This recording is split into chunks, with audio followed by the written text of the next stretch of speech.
All right, let's get going perfectly on time. Definitely not late in the slightest. And you can't tell me otherwise.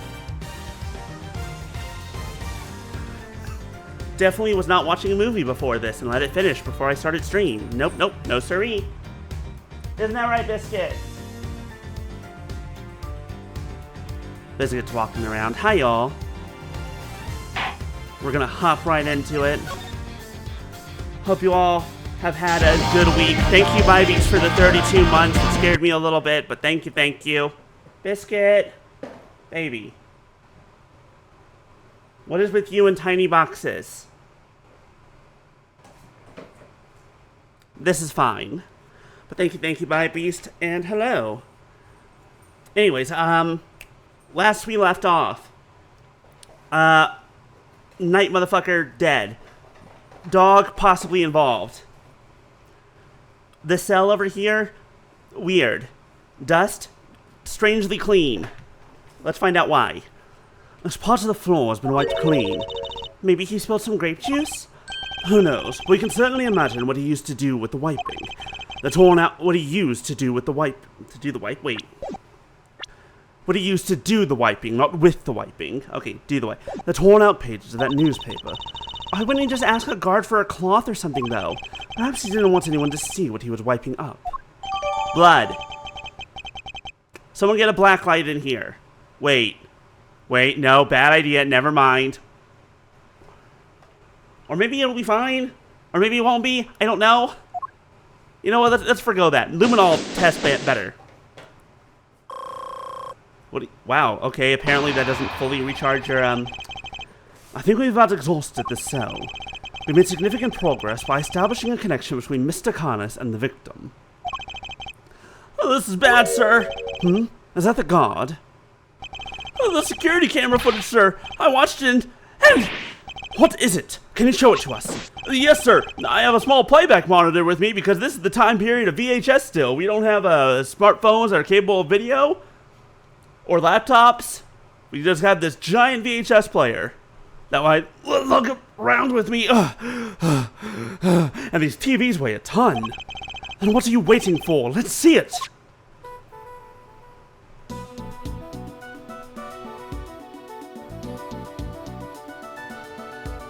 Huh.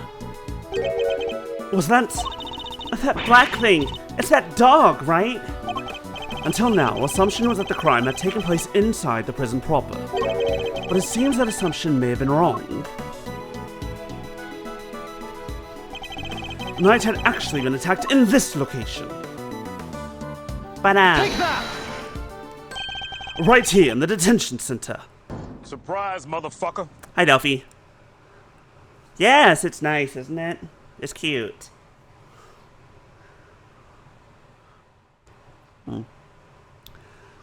Hello, hope your week is going well.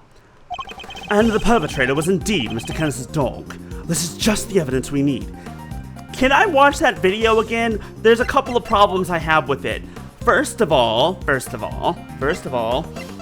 was no blood that we could see. Well, first of all, like, we didn't actually see anyone die. We're not sure. They were kind of out of the way. Your birthday's tomorrow? Happy early birthday. That would be Saturday, right? Tomorrow is Saturday for you? Because it's late enough in the day that today is Friday for you? Time zones are weird. Anyways, not only that, but we also didn't see the face of whoever got attacked. Like, we very specifically did not see a face. Footage of a detention center showing a victim being attacked by a dark form. And this is when Knight was actually murdered. Like, that part's fine, but let me watch this again. Let me watch it again, damn it! No, I'm pressing the button and it won't let me. Rude.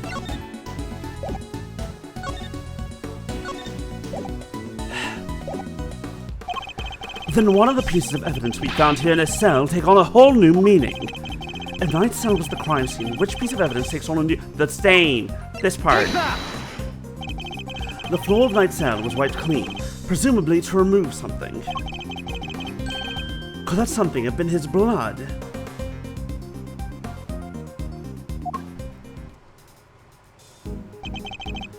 Thank you, officer. Would you mind doing one more favor?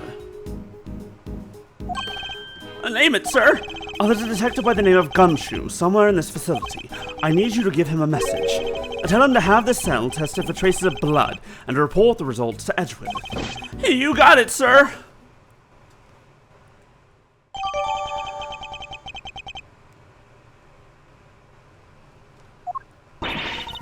Now we can really go after that Canis guy, right, Mr. Edgeworth? No, not yet. We still don't know how Canis and the dog moved between his cell and the prison proper. Right, so that's what we need to figure out next. What's the play, Coach? Where are we off to? I suspect one of the guards might know something. We should ask those posted nearby and see what they have to tell us. Can I watch the video footage again, please? Please? 2:15 p.m. Detention Center. Corridor. Okay, time to get asking. Uh-huh? Agent Lang! What up, Wolf Boy? Thanks for the tour. Later.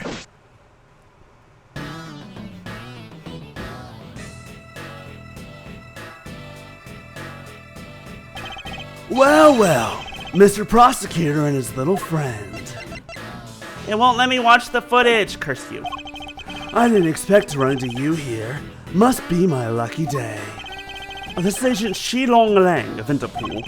He was in charge of a case I worked on 2 weeks back. I thought he had gone home to Zhengfa after that, but here he is. You want some business to take care of, I take it, Agent Lang. You could say that. Nothing that need concern you, though. First a black hound, now a wolf on black. Hey, wait, why are you all alone today? In case you forgot, Sheena was a murderer? That's true. He's usually coming by an army of police officers. Oh, right, also them. I hear you at her again a couple days back, sticking your nose into things. A couple of days back. He means the incident with the president of Zhengfa. Actually, I thought she might be there as well, holding up the security detail. Our president doesn't have much faith in the efficacy of his own country's police force. Maybe now he'll think twice before using contractors again. Amateurs. Agent Lang doesn't have much faith in prosecutors or the courts to do their job right, which is why he's so meticulous about investigating with his hand-picked cream-of-the-crop officers and also arresting everyone he sees fit, because one of them has to be the criminal at some point eventually. Indeed, no doubt things would have turned out differently had you and your men been in charge. My men, huh? Yeah, those guys aren't around anymore. What? They're not? It's funny, isn't it? I'm a real lone wolf now. What are you saying, Agent Lang? What on earth has happened to me these last 2 weeks?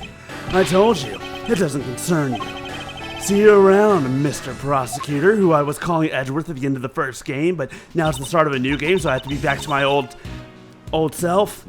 Wow, he seemed not okay. Yes, I would very much like to know why, but there's nothing we can do about it right now.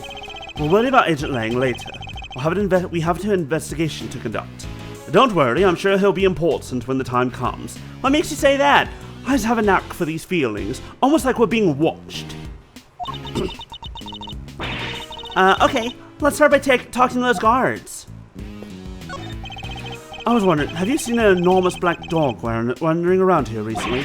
That thing? No way! If I had, well, let's just say I'd be a lot more nervous about standing guard here.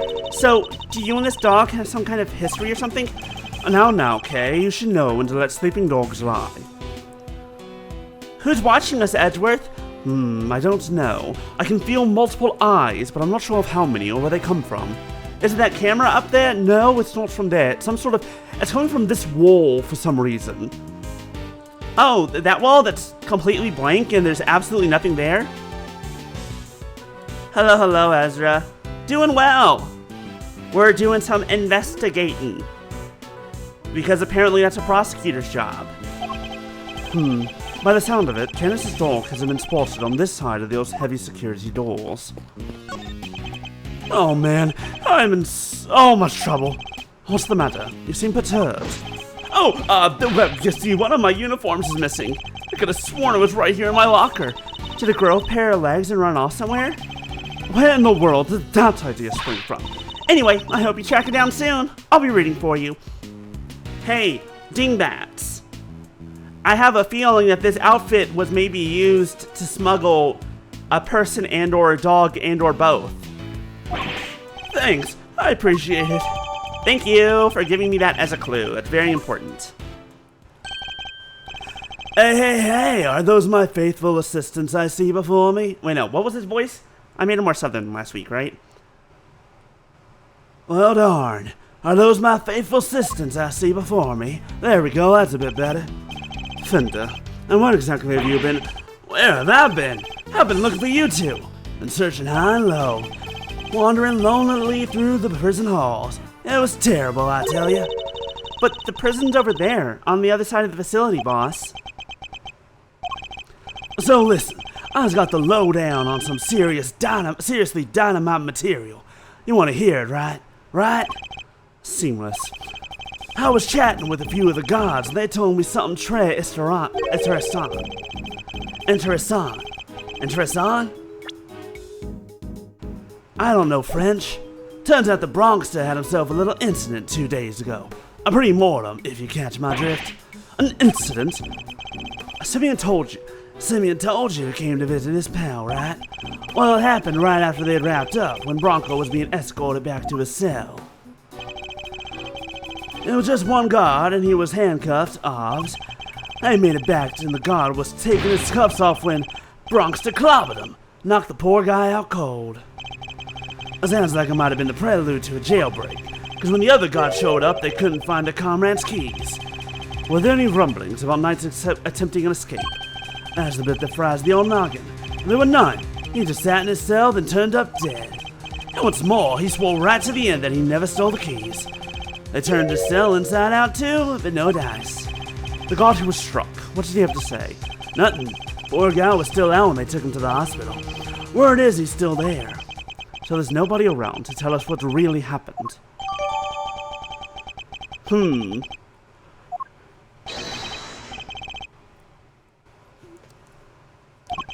It's you losers. That's all we need. Oh, yep, it's you.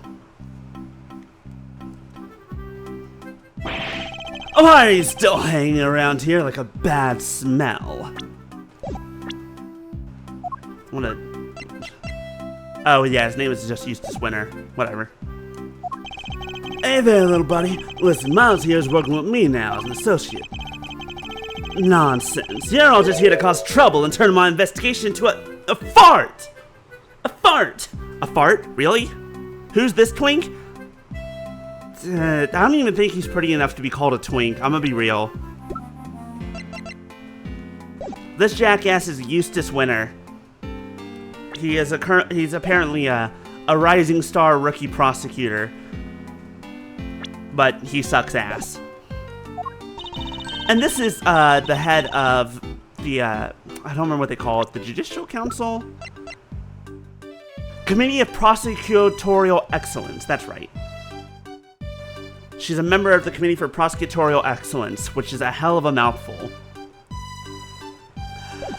Eustace means farce, of course, a simple slip of the tongue. Seemed like a reasonably apt choice of words to me. Judge Gavel, great to see you again. I know who you are. You're Simeon Saint's attorney. Guilty as charged. Now we've broken the ice. How about a friendly... Or not, I'm totally cool either way. Now, did I hear you correctly? That Mr. Edgeworth has joined the defense team? Yep, and me too. We're officially employees of Edgeworth & Co. But a prosecutor is a public servant. You would draw your sword on the goddess to work for personal gain. It's not a problem if I'm not getting paid, though, correct? Exactly. What he said, Miles here is just a volunteer. We're all about that pro bono stuff over at Edgeworth & Co. How wonderful. Do you all work without reward? The goddess would surely approve. You're one of those kind of motherfuckers. I was about to call you a cleric. It's like, no, you're really more of the paladin. You're more of the paladin type, the one that's just like, you know, the kind of extreme stereotypical paladin The one that's like, my God is the best and always right, and all of her tenets are correct, and I follow things in a very specific way, which I believe is actually called a paragon. It's not necessarily a good or a bad thing. For those who don't know, is this someone who will never drift from their beliefs? Anyways, bad, dangerous.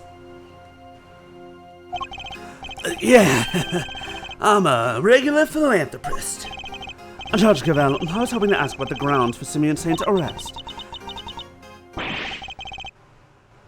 That information is on me. Is that a challenge, I hear? No, I was just asking Judge Cavell. I'm always ready for a little verbal combat. I'll show you what it takes to be a real winner. No, you need to have a much more stupider voice. To show you what it takes to be a real winner. Oh, there we go. How do you think this fits? Oh, you know, a little bit posh, but so extreme.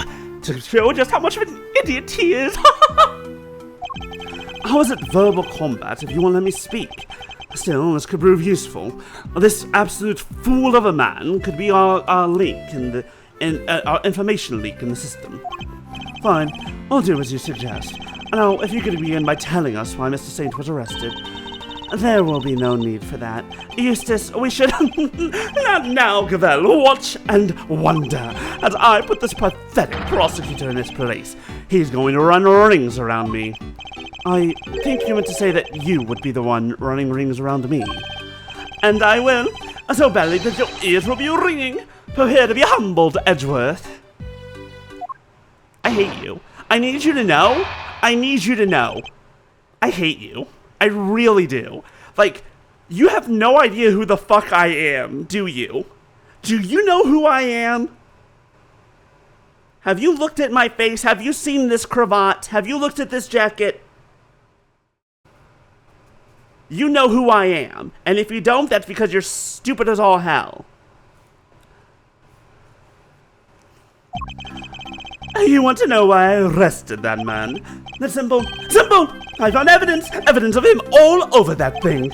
How's that for some winningly incontrovertible, conclusive proof? And who saw the truth first? Why, me, of course, winner by name, winner by nature. I feel like this voice is definitely fitting him because it's very funny. Where do I even begin? Look at you, utterly lost for words in the face of such mastery. I'll take your silence as yet another win. Honestly, does he ever shut up? You said that you were the one who arrested Mr. Saint, but do you even have the authority to do so, Mr. Winner? Well, obviously it was the police who actually arrested him. Well, I told him to do it, so I think I can claim the credit, don't you? Of course, that's what he meant. This is clearly going to take a while. A shame, really. Given I'm much more interested in what Judge Cavell is silently thinking over there. I hope that she's thinking, dear God, I've thrown my lot in with the fucking idiot, but at least I can control him, sort of. He's so stupid that maybe I can't control him properly.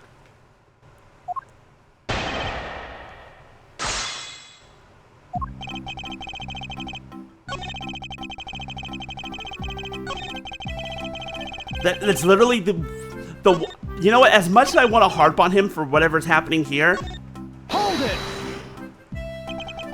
evidence of him was all over that thing. Could you be a little more specific, Mr. Winner? Do I really have to spell it out for you, Edgeworth? I'd hoped even you could put two and two together. Stop messing around. The onus is on you to provide a comprehensive testimony. Come now, Eustace. I'm sure Mr. Edgeworth and his friend would be very interested to learn how you cracked the case. They certainly look keen to hear about it. Fine, if you insist, I'll fill in the gaps. Brace yourselves, because this is going to blow your tiny little minds. I bet you didn't even know, but the victim had, oh wait for it, a chess set with him. Knew that. And that chess set was covered in the fingerprints of a certain Mr. Simeon Saint. I mean, we kind of figured that. Praise be to the goddess of justice for the insight she offers. And congratulations once again, Eustace. I hate the judicial system. You would not object to Eustace amending his testimony, I trust, Mr. Edgeworth? Yeah, we already know about this. It's a completely normal fucking thing.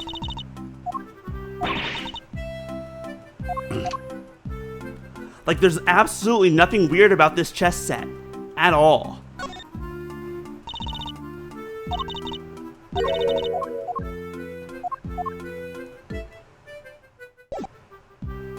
The music that accompanies Winner is so stupid. It's just like, hey, this guy's an idiot. Like, he has a question mark on his head. Just know that that he has no idea what he's doing. No, by all means, please do. Mr. Saint's fingerprints were right there, all over the victim's chest. Yeah, so? Hold it! But you weren't the one who actually found his print, were you? Of course not. I'm a prosecutor. I leave the dirty work to forensics. The fingerprints are certainly a problem, but then that chess set was... I should take another look at the evidence. Objection!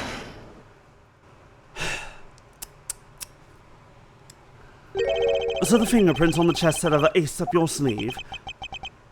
What? Am I what? Oh, yes, the chess set up the ace's sleeve, of course! That's right, Edward. I've got a winning hand, as usual. It's what, Delphi?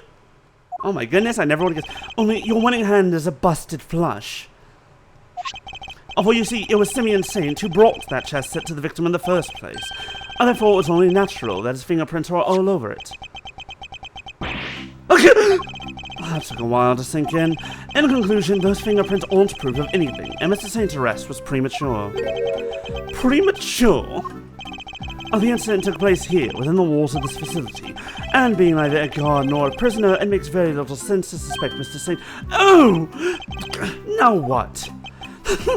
I think you might be the premature one here, Edward. I should think you were the one accusing me of being hasty. Did he only just work out what that word means? Sure, I identified Mr. Saint as a suspect faster than pretty much anyone else did, and I won the race when it came to picking out the crucial evidence too. I'm quick on the draw, you see. But hasty, not at all. You're right that Mr. Saint isn't a guard or a prisoner here, but he was... Eustace? Judge Cavell. But out, Cavell, I have him right where I want him! Forgive me, Eustace, but if I may, while the particulars of the suspect are indeed fascinating, don't we have something a little more impressive to share with the prosecutor? Also, we're the defense?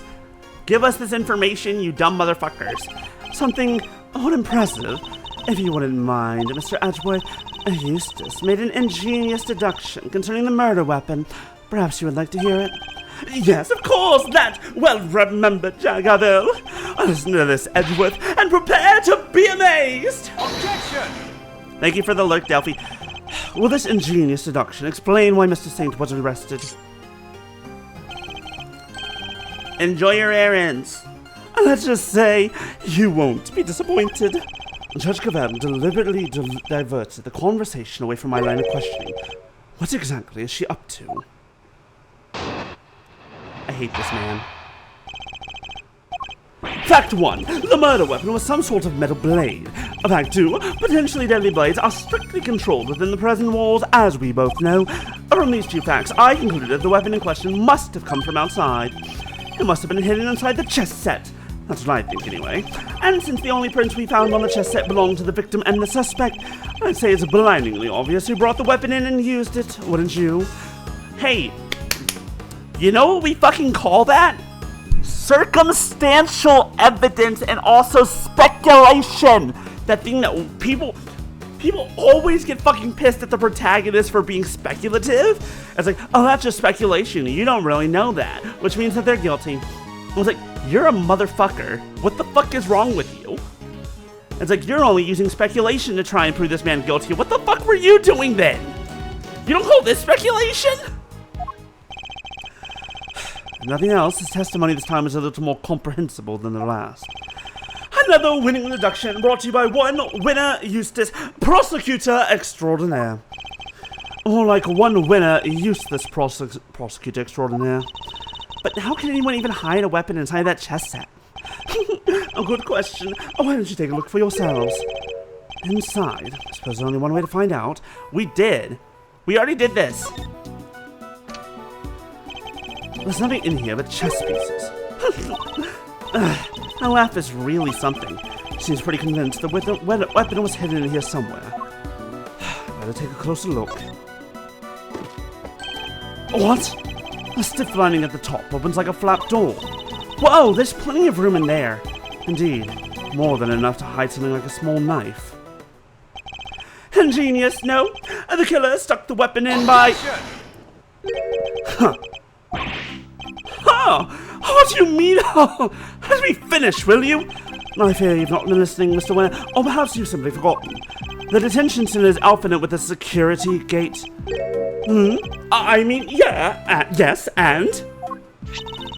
The security gate also acts as a metal detector, Eustace. We must pass through another one on the way into the prison itself, remember? Yes, that's right, of course I remember. He definitely didn't.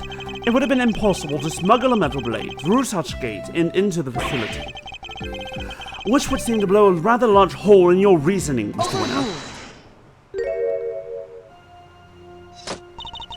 That gate is only used to scan people. Any items they bring into the facility are only subjected to a cursory check. Then you're idiots! X-ray! X-ray! Metal detectors! Are you fucking stupid? Are you dumb as hell? Hello?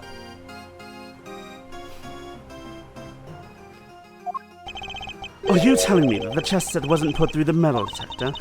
That should have been. Alas, it seems the guards have grown a little lax in that regard of late. I hate all of you. I hate all of you. I hate all of you. You all fucking suck at your jobs. But also, you didn't find a murder weapon. You're still speculating. This is still speculation. Very good. Thank you, Gaval. It was my pleasure. Like, here's the thing. They should have x-rays and metal detectors regardless. Fucking regardless. Like, but like, Jesus Christ. They're still being incredibly speculative of, oh, he could have he could have maybe brought in a knife that we haven't found through this chest set that they just so happened to not check. It's like, hey, motherfuckers, why would Simeon Saint assume that they weren't going to find it in there? Like, there's a metal detector there. They're probably going to scan my thing. Oh, they didn't? No, that's weird. Whatever. Like, the plan would be ruined immediately. Whatever plan he had would be ruined immediately if they put it through the metal detector. But he had no way of knowing that. Hi, Kayla. I'm being mad at speculation. Anyways, they also still haven't found a murder weapon, and we don't have an autopsy back yet of the actual, like, the marks that killed him. We haven't seen the wound. We don't know if it's one knife, we don't know if it's quote-unquote mini knives, or if it's teeth. Like, presumably, we think maybe he was killed by a dog. That's what some other other prisoners have said. Well, like, when we get the autopsy of the wounds, these will prosecute, yeah. Except he's a rookie dumbass, and she's a judge. You know what? That makes sense. All the judges in these games are also stupid as hell. Everyone in this game is stupid. Even the main character is always an idiot. But no, I'm calling them on their bullshit right now. Because the game won't, and that's what pisses me off the most.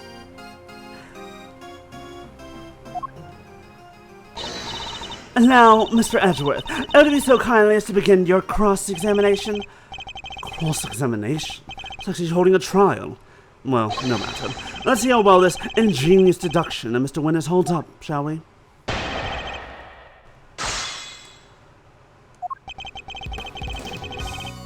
Do we know this for a fact? A metal blade, you say? And do you have any evidence to support this? Huh! You mean you didn't even look at the victim's injuries? Why, I'm not surprised, you third rate. I've been doing this for how old are you? I've been doing this since you were in diapers. Yes, I know, Seth, that you were 10 years old when I started doing this. I'm calling you a baby. I am saying that you were still in diapers when you were 10 years old.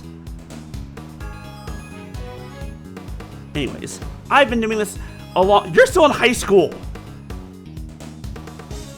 Go the fuck back to high school, you dumb kid.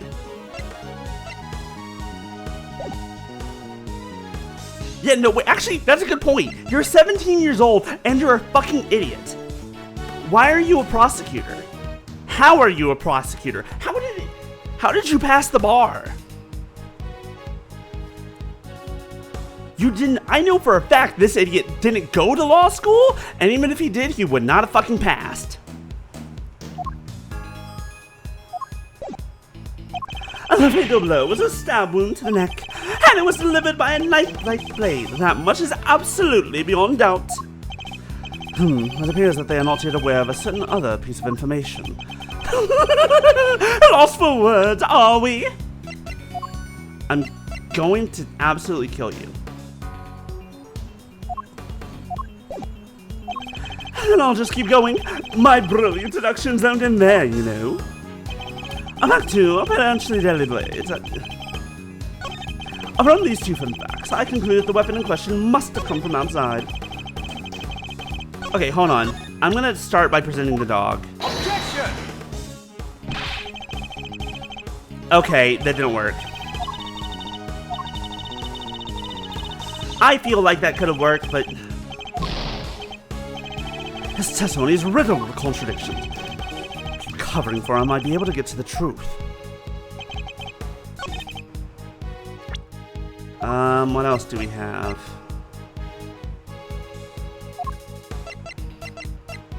Okay. It must have been hidden inside the chest. That's what you think. You have no evidence.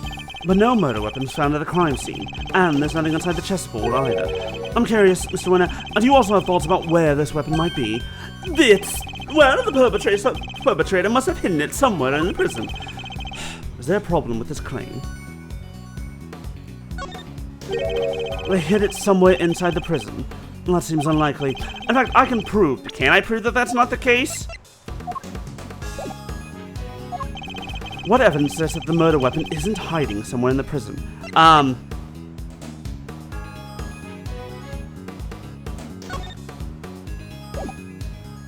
The door sensors? All the sensor stuff? Take that! What? That's short evidence? Yes, and it's quite conclusive. Ignore him, Eustace. His evidence conclusively proves nothing. I mean, there's really nowhere to hide it, I guess.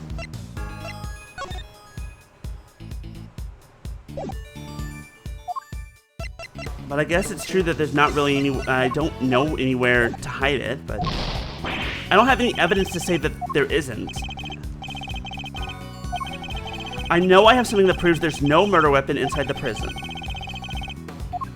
The question is what? Oh, right. Take that! The floor. Wait, okay, hold on. Rude. I thought I was onto something. I thought I was being clever.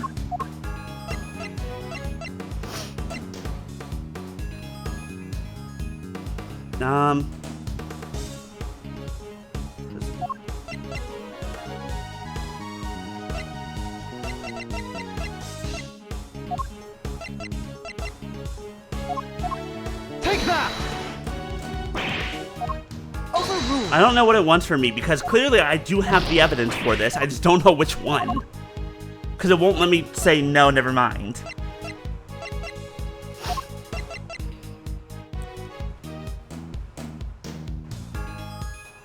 Yeah, that is the problem.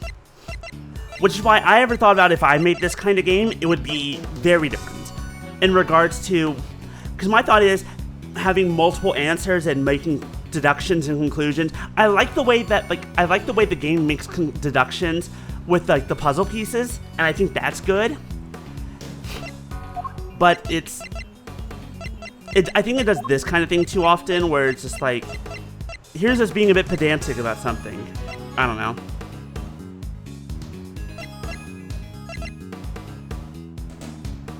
Take that! Overruled.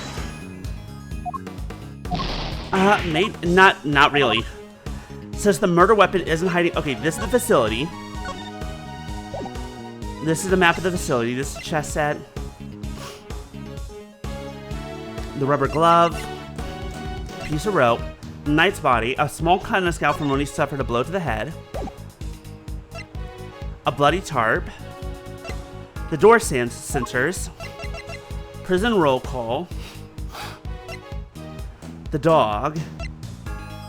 The bracelet. The dog chess piece. Pulls out the chess diagram. The prison search. Oh, right. Take that! We already know that it's not in there.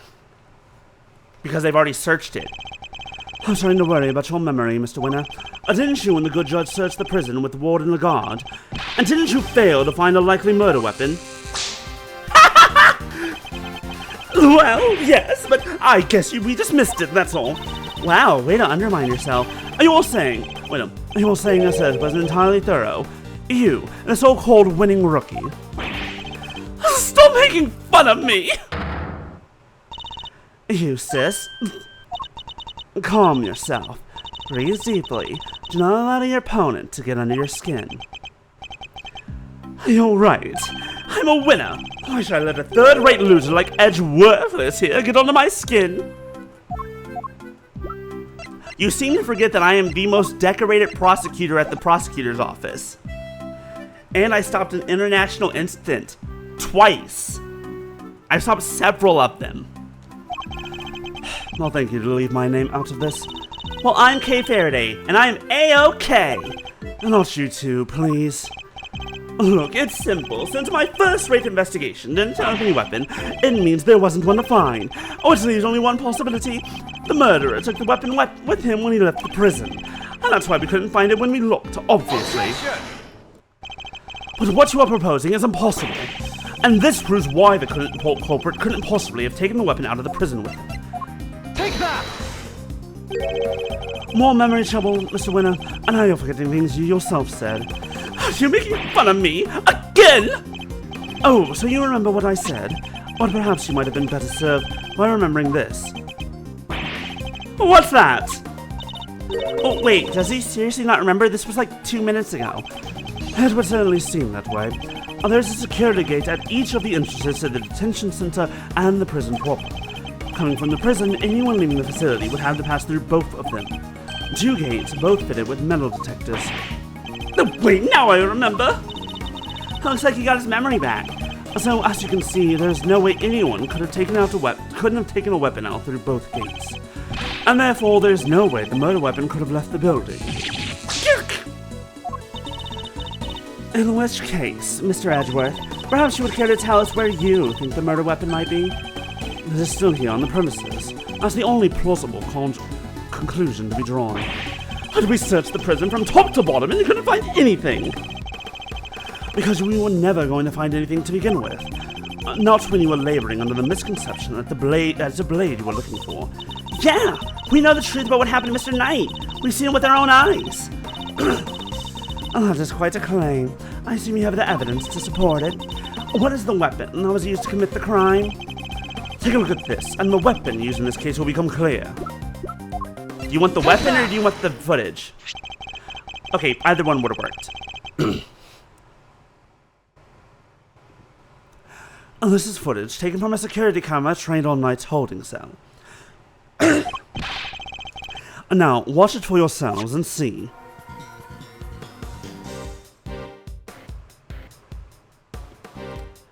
Isn't that someone wearing a guard uniform? No. Okay, here's a problem. That's someone wearing a guard uniform. That wasn't a prison jumper. But also, what was he wearing when he died? Oh no, he was wearing this when he died. Never mind. That was him. Maybe. Oh, but how? Oh, this footage captures the moment the victim was attacked by a black dog. Because, well, I mean, all it takes is for only one sharp tooth to make it through, while the rest of them don't. But also, idiots. But also, he had a neck brace on. So, I don't know. Maybe only one tooth punctured the neck brace and his neck. Oh, this footage. A more than sufficient proof of how he really died, wouldn't you say? Yeah, I know. But, shh. Ace Attorney. And also, I'm fairly sure the dog didn't actually kill him. Yes, it is certainly significant. So now we know the knight was, in fact, killed in his cell by a vicious dog. A dog that moved the victim's body to prison workshop post-mortem. We know this thanks to the eyewitness who saw the dog in the workshop when the body was discovered. Of course, I think we can all agree that there's no way the dog could have planned such a crime itself. Indeed, I fear maybe his handiwork after all. That's quite enough of that, Mr. Edgeworth. Judge Gravel, you are correct that this footage is an important piece of evidence, but it also raises an important new question. A question that I suspect you have also been asking yourselves. She's right. There is one major problem with my version of the events. The black dog. The dog that belongs to one of the inmates. How did it move between the holding cells and the prison proper at will?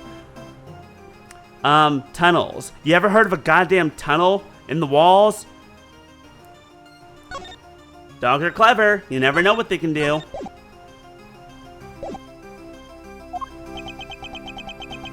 Oh! How do we answer that one, Mr. Edgeworth? The truth is, I don't know yet. Of course not. Can it, Wonder Boy? You didn't even notice there was a problem.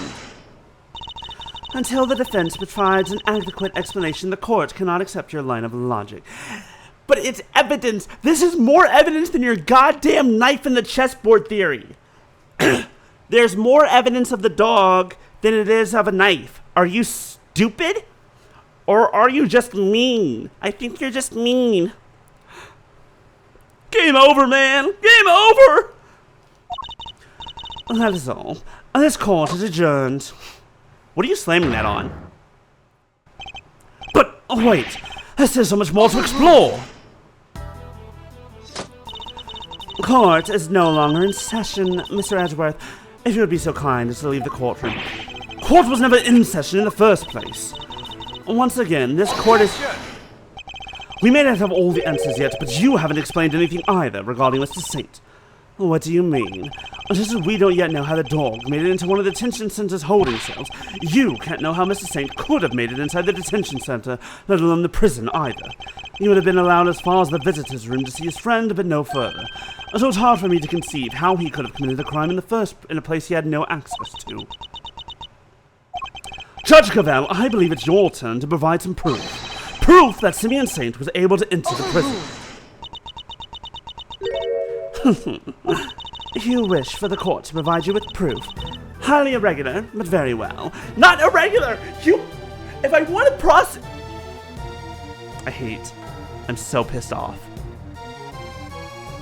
Like, I know that this game and all the Ace Attorney games are basically a parody and making a laughingstock of the Japanese judicial system. But it still makes me piss the fuck off. It's like, I know that it's a parody, it's over-exaggerated, it's also somewhat accurate, and it's more accurate to Japan than it is to America. It still pisses me the fuck off. Oh, every time. But like, in a way where it's like, I enjoy the games, they piss me off. Does that make sense?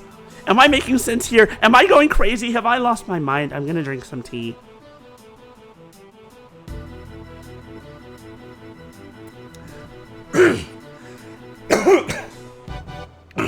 Now then.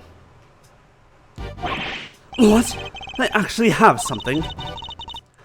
Well, now seems like as good a time as any. Then I suppose you have been kind enough to share your own theories on the case.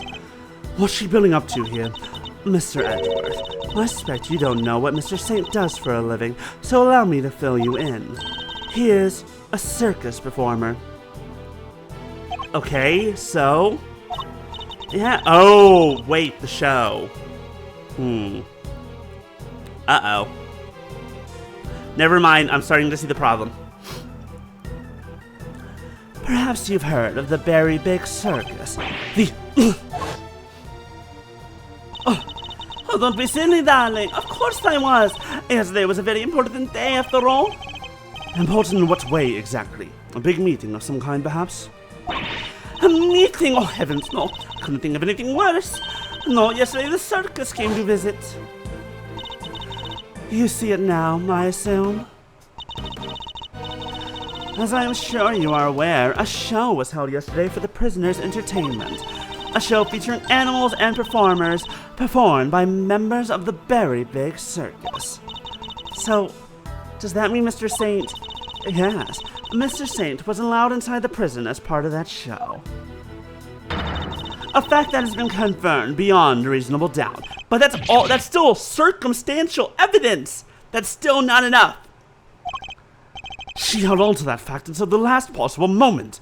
That's my move! You can't do that to me. That's my move back when I was my most asshole-ish.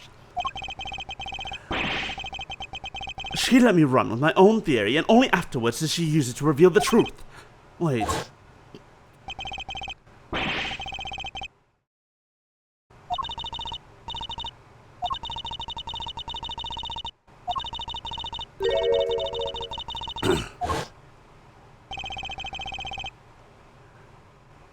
That must be why she steered him onto a different topic back then, too! I got you good, didn't I, you third-rate prosecutor? This has nothing to do with you. Gentlemen, this court is well and truly adjourned. If I may offer a word of advice, Mr. Edgeworth, your conduct as a prosecutor is already in question. You would do well to remember that you were removed from this case for that precise reason. What are you trying to say? And that the committee reserves the right to confiscate your badge at any time. Should you wish to retain it, you would do well to avoid crossing paths with us again. Is that a threat? The goddess of justice is compassionate, Mr. Edgeworth, but she is not endlessly forgiving. Oh, and one last thing. You are no defense attorney. Abandon this foolish pretense. Thank you for your concern, but I do not abandon anything. What I start, I finish.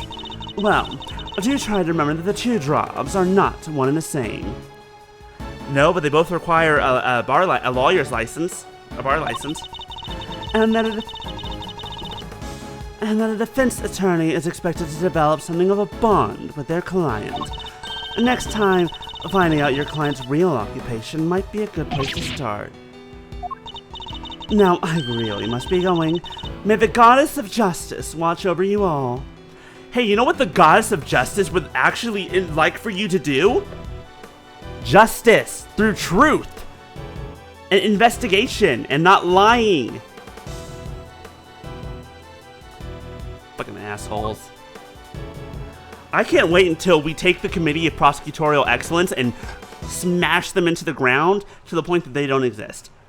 Like, do we need outside people to look over the prosecutors? Yes. These people? No. Clearly not. So Simeon lied to us. Now just you two. Guy took me for a ride too. What's his deal?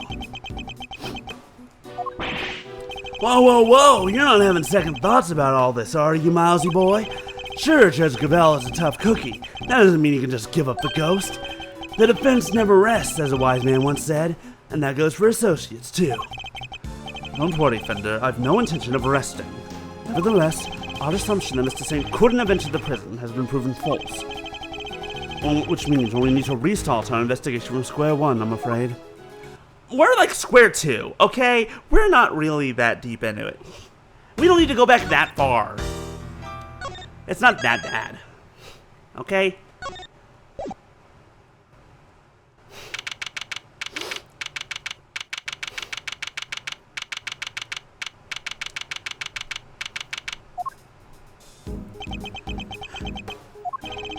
You withheld information from me.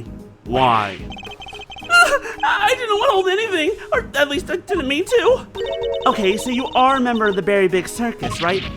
No, I mean, yes, but no. I'm not really a member, I'm still new. It's irrelevant. You're still a member. Yep, well, and off he goes. Let's try this again. Why didn't you tell us? Because it would have looked so suspicious. Me being a performer in a circus show, and me being friends with Bronco. I thought if anyone found out, nobody would believe I was innocent. Not even you, Kay. I thought I'd made it clear that I believed in you.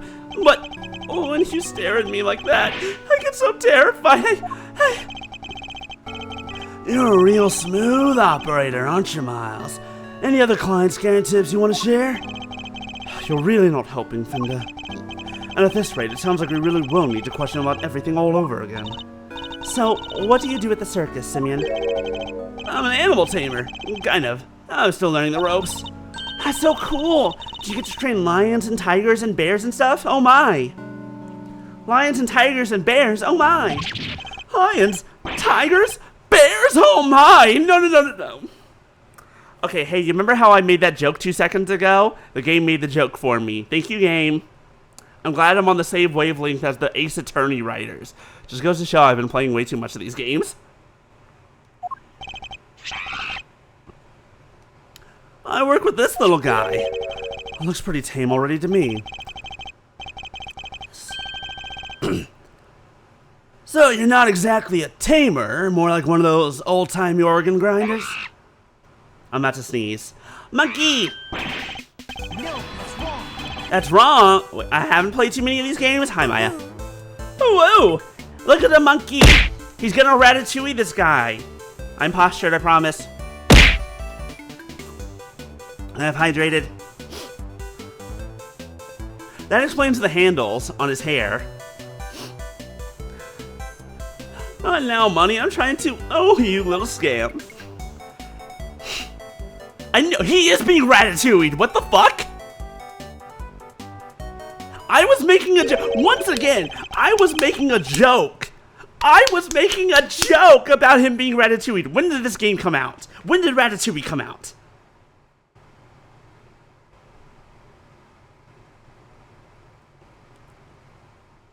Hold on.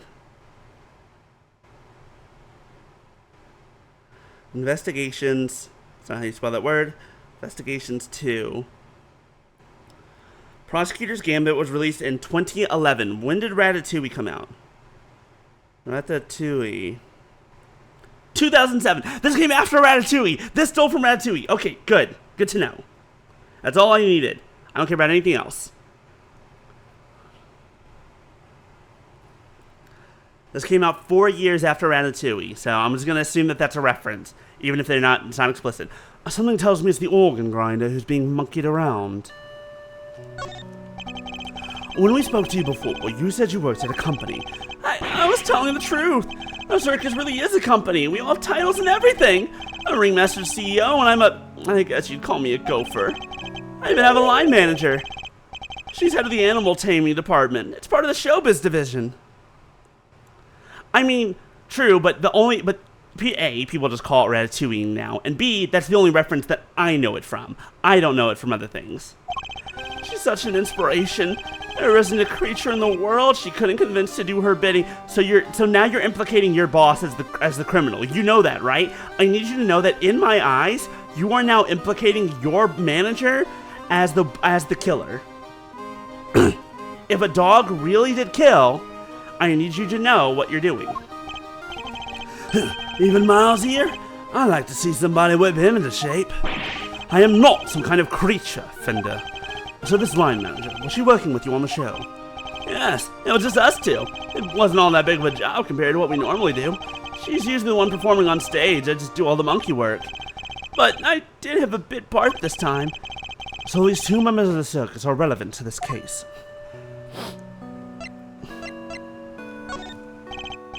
Alright, talk me through your movements here at the facility. Sure, I came to see Bronco at around noon 2 days ago. And that was when you brought him the chess set? Yes, and that same evening I started work on setting up the stage in the yard. It was so hard, I had to haul everything in by myself over multiple trips. They let us use one of the rooms in the prison for storage. Workshop A, I think? Workshop A, where Knight's body was found. Is that what the tops are from? You mean your boss didn't help you? Oh no, I could never ask her to schlep all that stuff around. Like I said, the monkey work's my job. Once it was all set up, we did a run through, and it must have been, midnight by the time I left. The next morning, I was back and ready for the show, which started at 8 a.m. Then we performed till 10? And he was killed sometime between 7 a.m. and noon. Which means there's a 1 hour period where you technically could have killed him. But that's so small and so unlikely. So Mrs. Saint was the only one of the pair to have entered the room where the body was found, and Knight's body was found immediately after the show had ended. And do you have any idea why you were arrested? And why so quickly? I've never seen a guy get booked so fast, except for, every other Ace Attorney game where it happens immediately.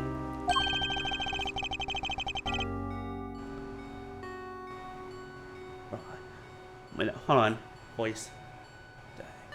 Surely even little Winter wouldn't just pull somebody in on a hunch. Never underestimate the power of an underdeveloped intellect. I think I might know why. When I was moving all the stuff, I went to go see how he was doing. Bronco, I mean. You went to the holding cells on your own. Please tell me you had permission. Oh, it wasn't a formal visit or anything, so I just sort of snuck over and hoped no one stopped me. But you just seen him earlier that same day. Why take the risk? I've known him since we were kids, man. When both of us were all alone. He doesn't have any family, you see. Just like me. I knew he'd be feeling lonely. I'd want somebody to talk to, so I had to go see him. You don't have any family? For a while, I had my dad, but he passed away when I was a little kid. Was he one's father as a child? I know that pain all too well. He's just like you and me, Mr. Edgeworth. That's right, everyone here lost their dads as kids. Congratulations, all of you. There was nobody else nearby when you went to see him. No, the other holding cells were empty, and I didn't see any guards. Well, somebody must have seen you, or you wouldn't be in here. Oh, no, I messed up so bad, didn't I? So the assumption is that something happened while the two were alone together. At least I imagine that would be Winter and Judge Cavell's thinking. In any case, I think we'll need to speak to your boss next. Last I heard, she's supposed to be around today, too. Somewhere in the yard. Tell her I'm sorry, won't you? I'm so sorry. I can't believe I let this happen. Sure thing, Simeon. We're here for you. If there's anything else we can do, just say the word. But, there's nothing I can do for you in return. You don't have to worry about that. We're friends. We know what it's like to be in your shoes. We're all part of the same club, after all. Right, Mr. Edgeworth? We've all been wrongly accused of something before. Unfortunately so, I'm afraid. Thank you for sharing such personal details with us. By the sound of it, you had little reason to kill Knight. If anything, you're the one most affected by his passing. And what's more, I simply don't believe a person as gentle as you is capable of murder. That being said, I've been proven wrong in that respect before. Oh, 100%, that's what he's doing with his face. I'm annoyed that I didn't catch on to that before the monkey came out. Once the monkey came out, I'm like, oh, I get it now. Rest assured, we believe you, and we will get you out of here. Well, what do we have here? A gosh darn defense attorney, that's what. Bravo, big guy. I can't believe I'm saying it, but you even reminded me of your old man for a moment there. I did. From the Book of Gregory, an attorney is a friend to the friendless. Simeon, me bucko, this guy will offer any hardship for your friendship. Things are gonna be shiply amazing. I didn't realize Talk Like a Pirate Day had come early this year, Fender. That's just the thing. You never know when a pirate will strike next. Anyway, kid, you want some candy? No thanks. I don't like sweet stuff. Oh, bummer. A bummer indeed. Now you don't like cake and ice cream. I don't mind a nice sip myself. A great thief's galleon for the dread pirate K. Get her, me heighties. We'll sail the 7 seas together and claim the greatest treasure of all, the truth. Shiver me timbers, you two will be the death of me. Come on, let's set sail for the prison yard. But no sea shanties on the way, please. I know the one from TikTok. Please no. Look, the shutter's open. That's the way out to the yard, I believe. Let's go take a look. Come on, what are you waiting for? Someone's excited.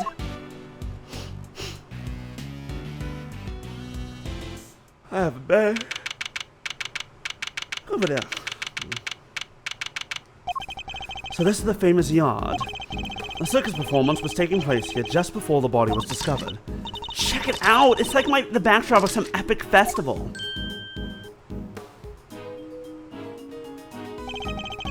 Most of the prisoners were assembled here when the body was discovered, which means that anyone who saw the show has an alibi.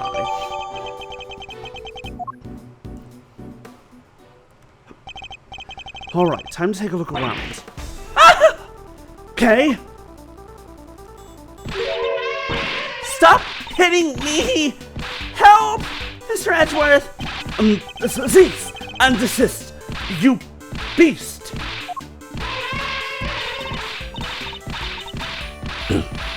Exactly, 100%. Somebody, ouch, help me! Stay, Azea, stay.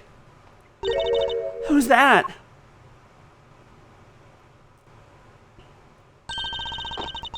Oh, okay, hold on. Yeah, oh, you found a new friend to play with. Good for you, girl. Play with? Your elephant nearly ate me. There's no way, she'd never do anything like that. Azea doesn't even bite, at least not very often. So she does have a taste for human flesh. How did she like meeting a real live elephant up close? Aren't you glad you did? I do not approve of circuses having animals. I just want to state that outright. Because it's generally in pretty terrible conditions.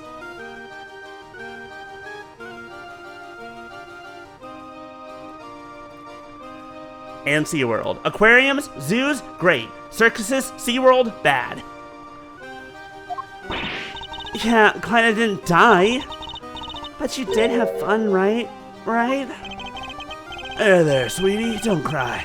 She had a wonderful time, didn't she, Caddy? Don't mislead the poor girl, Fender. She did? Oh, I'm so happy.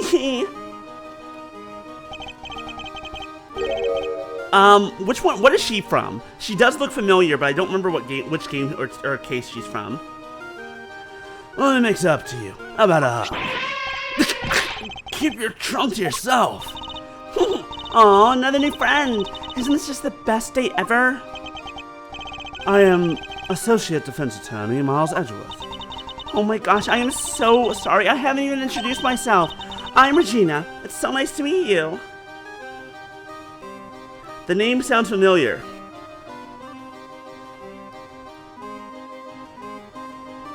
Animal tamer, blah blah blah.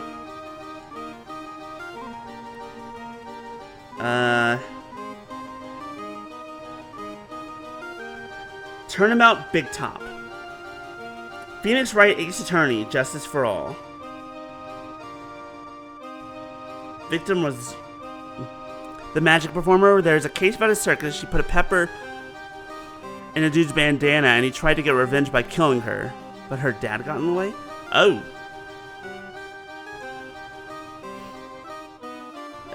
Hold on. Let's see here.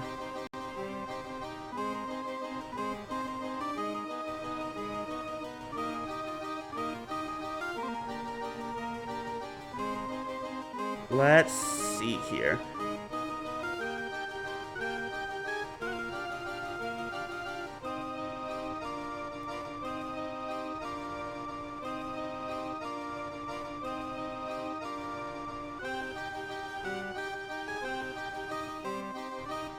Finally realizing the seriousness of both Bat's coma and her father's death, she then blames herself for everything that happened and bursts in tears.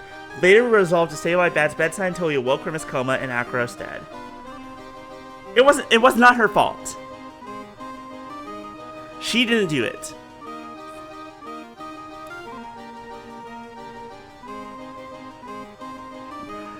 I feel like both the Ace Attorney games are the cameo episodes, because we also had Wendy Oldbag, Larry Butt showed up a couple of times, and so did Officer Meekins in the first game. And now we have Saul and Regina already. Okay, Great Thief Extraordinaire and Mr. Associate Defense Attorney's Great Associate. The self-introduction brought to you by the word convoluted. And your elephant's newest friend is Mr. Fender, the defense attorney. Oh, she's not just any elephant. That's Isaiah, the Asian elephant. Isaiah stopped the second he told her to. You really have a way with animals, Regina. Well, I wouldn't be much of an animal tamer if I didn't. What? So you're Simeon's boss? Okay, now I have less... Now I feel like you're less likely to be the culprit, now that you're a cameo character. That's right, Regina Berry, head of the animal taming department, showbiz division, Berry Big Circus. It's so lovely to meet all of you. The pleasure's all ours, mademoiselle. Name's Eddie Fender. I'm a bit of an ace attorney. So much for whipping me into shape. Yes, she's perfect! What are you muttering to yourself about, Kay? That positivity, that charisma, that energy! Regina, you'd make a perfect partner in crime for the great thief Yatagarasu. Great thief? That sounds like fun! My animals and I have stolen the spotlight quite a bit in our time.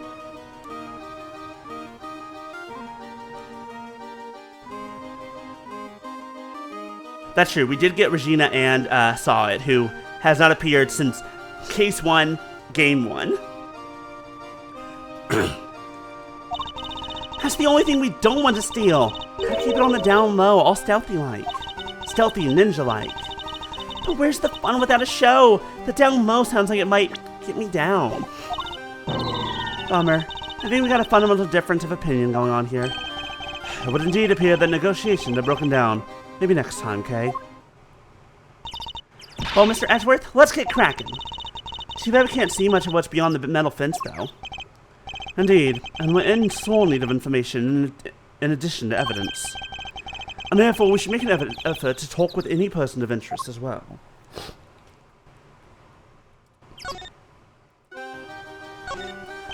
If you're the head of the animal taming department, you must be Mr. Saint's boss. That's right. My dad founded the Berry Big Circus, but he passed away. He was murdered. I'm sorry to hear that. But we have a new ringmaster now, and he's made the circus bigger and better than ever. What's with all the people and their dads being killed early in life today? He's such a nice man, and he was a good friend of my dad's, too. Wow, that's great. Look at you. I know, right? It was his idea to set up departments like animal taming, magic, and ventriloquy. Only animal taming and ventriloquy have more than one person right now.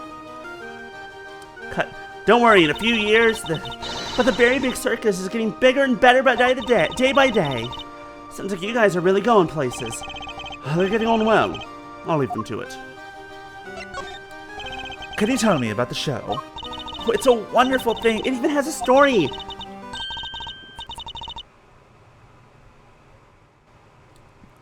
That's really funny, Kayla. And not just any story, it's a love story. Isn't that dreamy? Sounds like a regular riot. So who's the star of the show? Let me guess. You? No, silly. That would be Isaiah. And she falls in love with none other than Regent the Tiger. It's a heartrending saga of forbidden interspecies romance.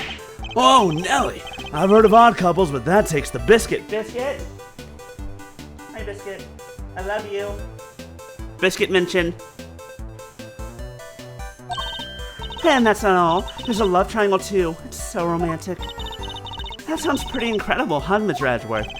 So the elephant is the heroine. I suppose it's the first time for everything. And, who's the third wheel? Oh, that would be the big old meanie who tries to tear our star-crossed lovers apart. Ooh, what animal do you think it is, Mr. Edgeworth? I'm gonna assume a monkey. Given that it's a circus, perhaps a lion? I think a raven would be cool, like the Yatagarasu. Nope, it's a sneaky monkey. That's certainly lowered the stakes. Oh, you mean money, right? Nope, again. The role of the monkey is played by Simeon. You know what? Once again, I should have noticed a bunch of things with the name. The name is Simeon. He's a monkey trainer or getting trained by a monkey. He does the hear no evil, see no evil, speak no evil. This dude just monkey coded top to bottom. Money's far too small to play against Isaiah and Regent, silly. Right, because that's the weird part. That's the weird part, Anyway, the evil villain tries to tear Isaiah and Regent apart.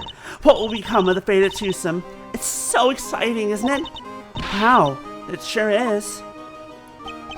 So Mr. Saint was more than just the little helper he claims to be. Poor Simeon. It'd be terrible if he couldn't perform with us anymore.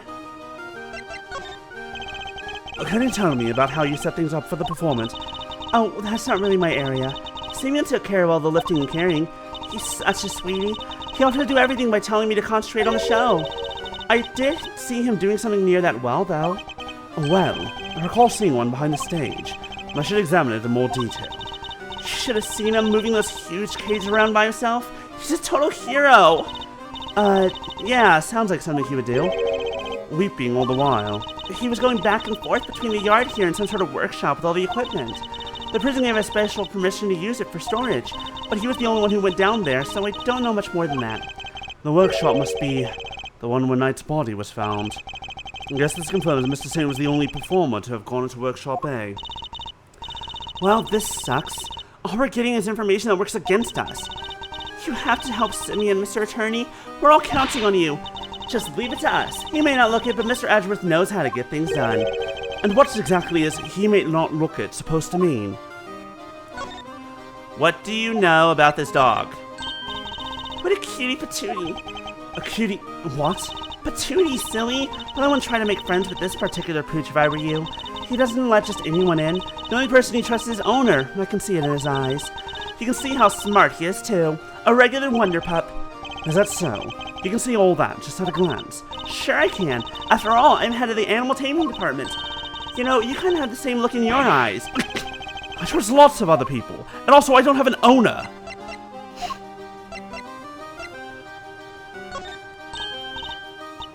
I think that's the only important bit that we can ask her.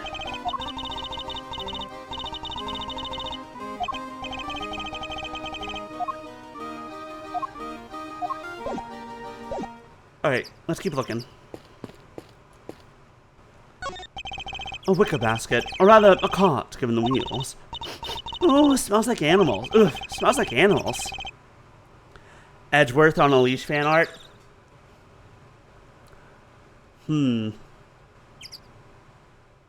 Yeah. I suppose they must have been using it to move things around. Hey, wouldn't it be fun to hop in and race it around down a hill? Oh, you know what else would be fun? Racing down a hill on office chairs. Where did any of that come from? And also, we don't have to do that today. We can do that later, okay? This door appears to be locked. Want me to open it? Can't guarantee anything, but I'll certainly give it a try. No, if we deem it necessary, we will simply ask for the key. Spoil sport. That could have had my chance to shine. I'm free to shine somewhere else, but you'll not make an audience out of me.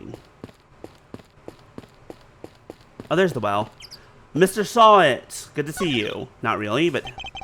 Oh, Mr. Attorney, sir, and how are you today, if you don't mind me asking? Today? We just talked to you earlier, Mr. Saw It. Oh, heavens, I do apologize. Ever since I came to call this place home, I've been working on my interpersonal skills, you know, in order to be as annoying as possible. I'm currently helping with the circus, so stage tear down and clean up. But you have needed me, I'll do my utmost to help.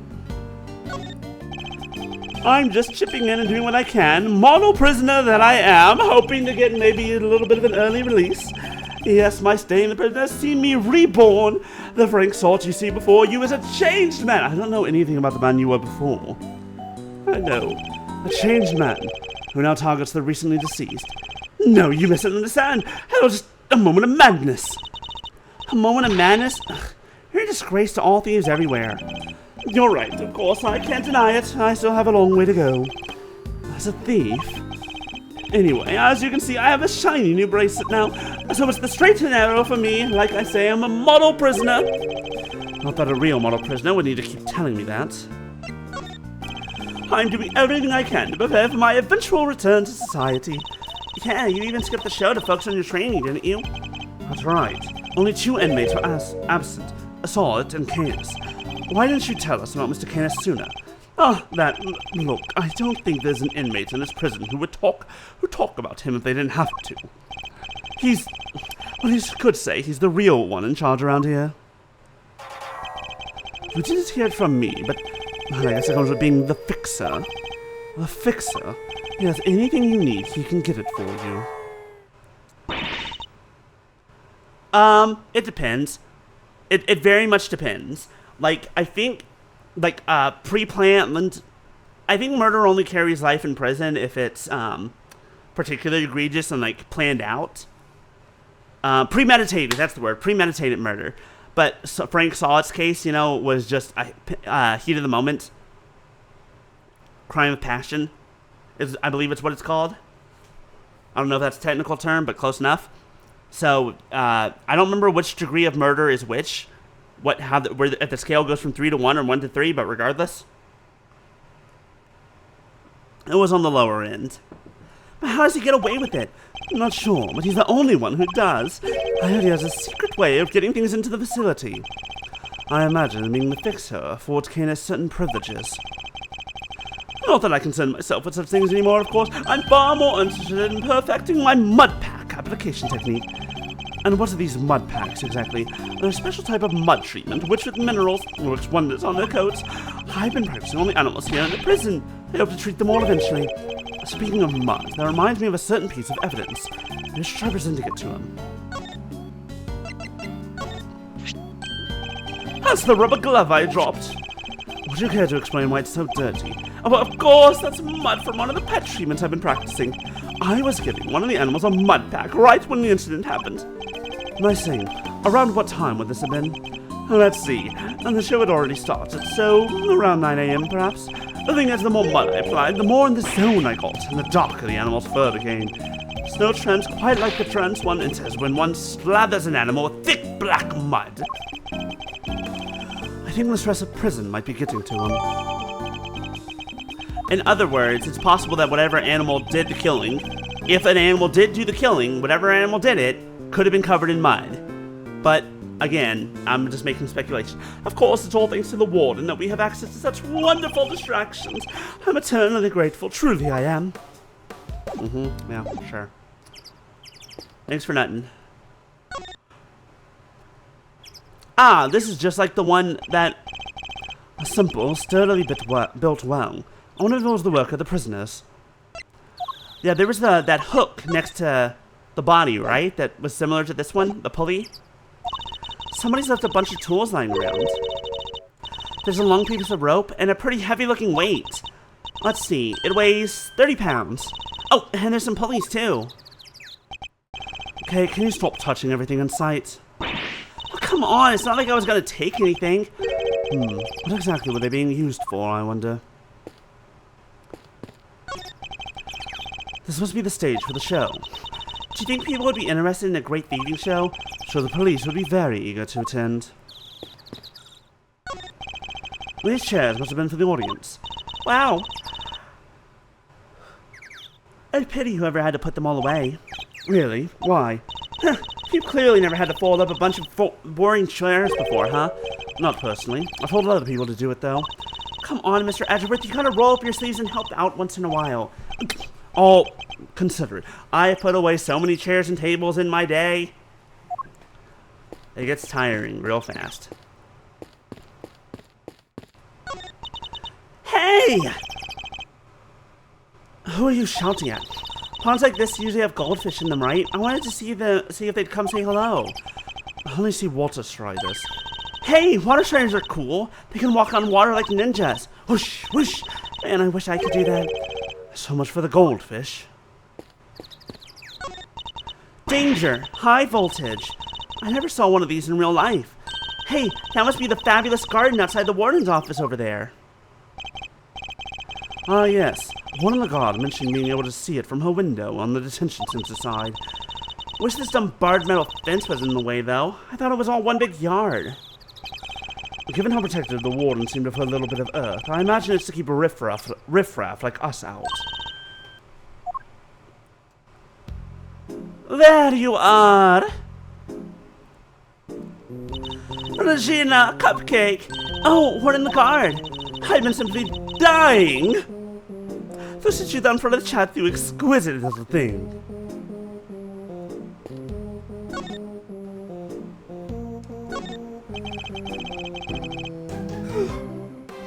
Do you mind if I ask a little about the prison? Oh, not at all! And this place is my pride and joy, my home. Sure, it was a prison when I first arrived, and it was an awful and utter disgrace. Awful? I suppose you mean the prisoners were unruly? I most certainly do not. They're angels, every one of them, and they always have been. What was the ambiance that was awful? I fretted, I brooded, and then it hit me. The animals. If anyone could brighten up the place, it was them. It is nice having them around, isn't it just? And now look at my fabulous little family. Why, my darling Frankie is the very picture of rehabilitation. Except for his rifling through dead men's pockets. Oh, we have so many success stories among the family, but darling Frankie really is a marvel. He's thrown himself into his vocational training and is always the first to volunteer for everything. What, and your other model prisoners don't do that? Oh, of course they do, my dear, of course. They're all such triers, such doers. It's just that Frankie, let's just say he knows what's good for him. What exactly does she mean by that? That came out rather ominously. That was incredibly ominous. Anyway, he's a very good boy. So do try to be nice to him, won't you? Oh, wrong one. I thought we were still on Mr. Sawyer, but we weren't. Loud soaring music, great heaping animals, the Berry Big Circus truly has it all. And everybody who comes here gets to see it once a month. Really? In that case, let me see. She'd better not be thinking of something to confess to. This monthly show is always performed by the Berry Big Circus. But of course, sweetie, I'm Regina's biggest fan. Here goes my little princess, my superstar. She's so wonderfully talented. Yes, she is. Yes, she is. Did you just kiss that fox on the lips? Did you and the fox just make out sloppy style? Tell me I'm not the only one who saw that. Someone else saw that, right? Help? Like I kiss Biscuit on the forehead all the time, but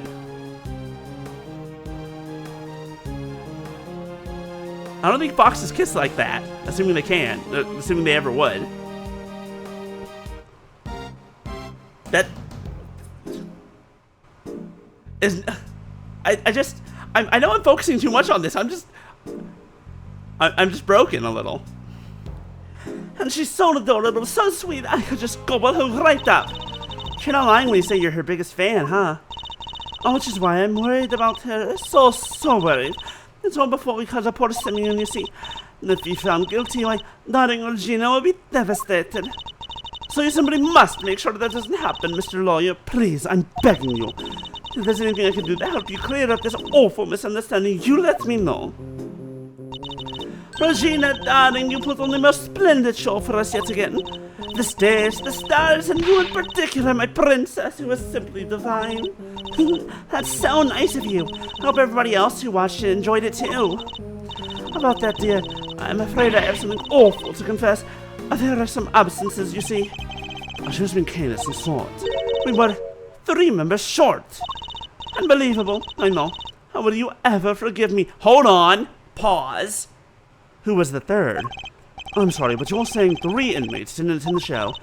That's right, sweetie. I counted the seats myself. 1, 2, 3 no-shows. And I always make sure there are enough seats for everybody. But Mr. Edgeworth, that's not right, is it? Indeed. As far as we were aware, Mr. Canis and Mr. Salt were the only ones not present. This doesn't add up. Who was the third missing prisoner, and what were they doing? It seems we need to investigate further. Oh, I was enjoying my chat with dear Regina so much I almost forgot. I must feed the little one. Little one? If you mean the elephant. Yikes! Oh my god, there's an alligator there. That's awesome. Alligator! Oh, you're looking as adorable as always, Allie, my sweet. I love it. Oh, she's so pretty. And what a cute name. Yes, Allie the alligator. Isn't she a darling? Oh, she's my favorite, aren't you? Yes, you are. I'm so jealous. Can I pet her? Of course, princess, of course. Oh, howdy. These two are made for one another. They look like they'll be busy for a while. I want to pet an alligator. Maybe we should go back inside the prison and check the cells. Yes, let's. Perhaps we can find a clue there as to who our third missing prisoner might be. I want to pet the alligator. Want to pet the alligator. Let me back to pet the alligator. Damn you. Sir! Sir! Mr. Edgeworth, sir! Whew, I finally caught up with you. Detective, you're not needed elsewhere. No! The judge and the kid aren't here yet! Oh, and I got your message! So you searched the victim's cell. Did you manage to turn anything up? We struck gold, sir! Well, blood, anyway. It was right there on the floor.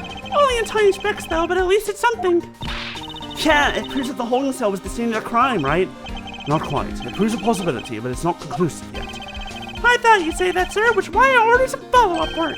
I asked forensics to analyze the blood and see if it matched the victims. They're on it as we speak. Nice work, Gummy. You thought of everything. Wow, you're really turning a new leaf. Detective, I must say, I'm impressed. Did you hit your head or something? Gee, don't look so surprised, sir. I just hope things continue to go in our favor. Alrighty, so that's proof that the murder happened in the detention center. And for our next trick, we'll find out how that dog got over there. Don't worry, you can leave that one to me. Until the kid and the chaperone get here, we've got the whole prison to ourselves. Which is why I brought my secret weapons along. Secret weapons? That's right, a few tools of the trade that'll help me bust more than a few cases wide open. Behold, the 7 secret weapons of Dick Gumshoe, Ace Detective Extraordinaire. I don't know about you crazy cats, but I'm sold. Miles? Very well, Detective. We'll try using your secret weapons. You got it, sir. Let me run you through the list. Secret weapon number 1, my trusty old metal detector. If it's made of steel, silver, or scrap, this little guy right here will find it. So, detects metal. Very good, Detective. Next up, secret weapon number 2, Missile, everyone's favorite crime-fighting canine. He can track pretty much any scent you put in front of him, especially food. He sure is a lot cuter than Mr. Canis' dog. And now for secret weapon number 3. Where'd I put it? Aha!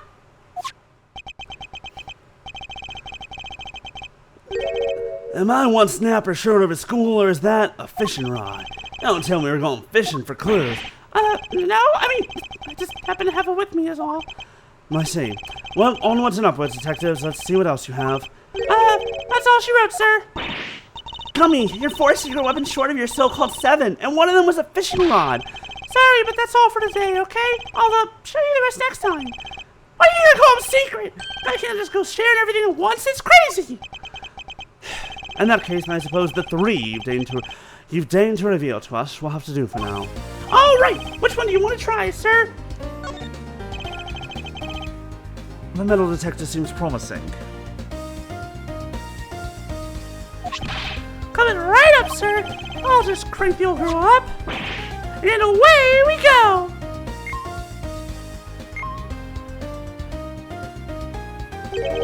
Is everything alright, Detective? Uh-oh. Looks like she should have brought a spare battery. That's not gonna be much help. Sorry, sir. Looks like the metal detector will have to wait. I'll try something else. Alright, which one do you want to try, sir? You got it, sir! Hey! Missile! Here, boy! Good boy! Aw, he really came. So what are we tracking? We're trying to find out how Mr. Canis' dog got to the holding cells in the first place. I suspect the same route was used to bring Knight's body back to the prison. So we give the pooch the sniff of the body, and he'll find that route for us. Hopefully. Does anyone else smell something sweet? All I smell is the odor of blood. It's faint, sir, but it's there. Almost like cake, maybe? Why would the body smell of cake? Okay, Missile, get a nose full. Here we go! Follow that dog! That's the way to... He's at it for maximum security. Uh-oh, he's going in. And we'll just have to follow after him. Where's Canis?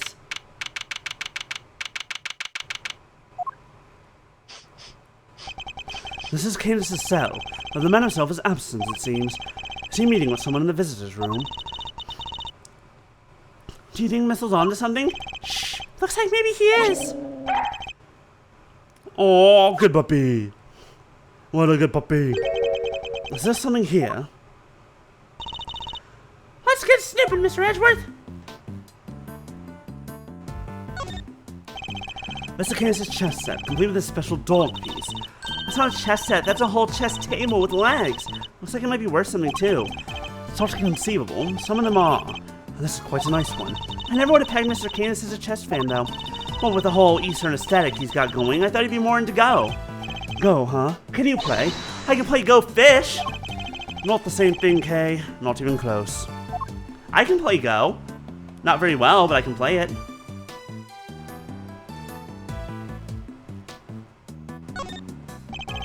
Tea and rice crackers. Mr. Candace clearly doesn't look for comforts. I can think of worse ways to spend my time in jail than drinking tea and playing chess. All this is maximum security, not maximum comfort. How come nobody else gets this special treatment? Complaining to me isn't going to help. I wish you could take it up with the man himself. Yeah, no thanks. Look, Mr. Edgeworth, that chisel on the floor is a bit smaller than the others. I'm no woodworker, but perhaps it's an all-purpose one that can use in a pinch, regardless of the job. An all-purpose pocket chisel. Makes sense. Always nice when materials are useful and easy to carry. Is that your opinion as a thief? Nope, it's my opinion as a great thief. I walked into that one. Talk about the bell. No? Okay. Mr. Candace's chisel. Everyone is a potential murder weapon. That reminds me of something. The furrow in your brow. When you frown, it looks like somebody took a chisel to your forehead. I have no idea what you mean. See? They're so deep. Don't tell me you don't see it, Mr. Wood Carving Face. Have you quite finished? What's the matter, boy? Wait. Is this cake what you were after? Whoa! Calm down, boy! Stop! No, you can't have it! Dogs can't eat chocolate, you know that! If you won't behave, I'll just have to eat it myself! Not bad! That's some real outside the chocolate box thinking there. Not sure everybody agrees, though. Coming! I wanted some. Daring of you both to assume the food in the prison is safe to eat. Well, daring or dumb. So anyway, it looks like it really was cake, Miss Ostraction. Talk about a waste of time. Suppose we got our just desserts. But here's the thing. The little guy's definitely capable, right? Sure he is. This was just a blip. He'll follow the right scent this time, I promise. Seek, boy.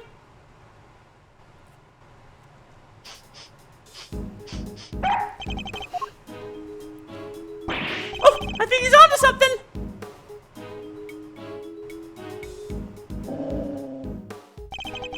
Whatever it is, it's in there. Mr. Cosserato's cell. When you take a look inside, Detective, call the guard. Yes, sir! Thank you, officer. A question before we begin. Is the prisoner, Mr. Cosserato, still in solitary? No, sir. He came back a little while ago, and he was here for the noon roll call. Guess he must be on work duty someplace. I see. Now, if you'd be so kind as to open his cell. Yes, sir!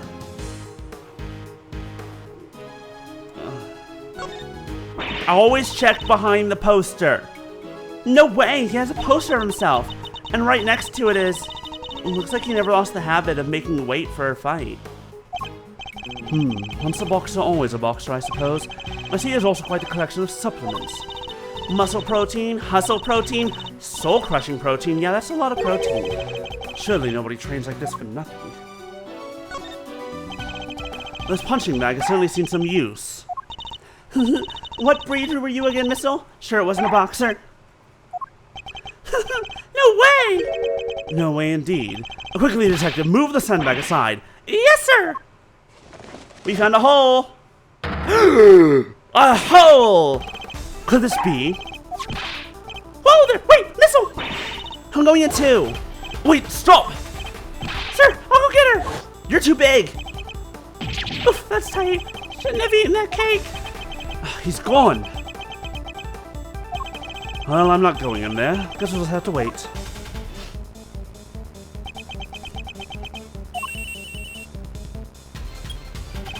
Hello? Kay? Are you alright? You're not gonna believe this, but we're in the detention center. The detention center? That hole, it's a tunnel that leads right into Mr. Knight's cell. What? Don't go anywhere, I'm on my way.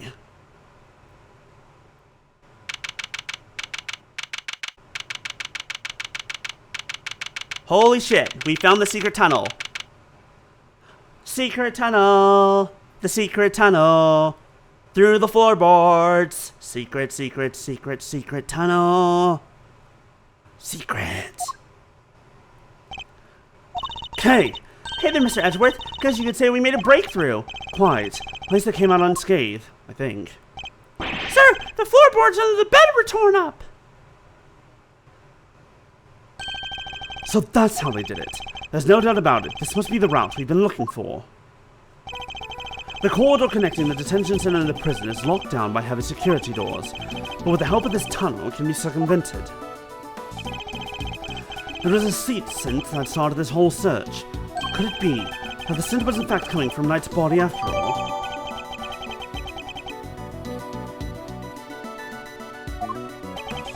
Incidentally, Knight's body was covered in dirt that might have come from being dragged through this tunnel. Okay, what was it like down there? Well, it was pitch black, so I couldn't see a whole lot. Luckily, my camera has a flash, so I took some pictures. Then let's see what you captured.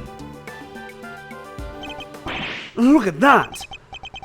Spoons, a fork. Guess these were for digging the tunnel. That aside, are those footprints? Paw print even. From a dog, perhaps.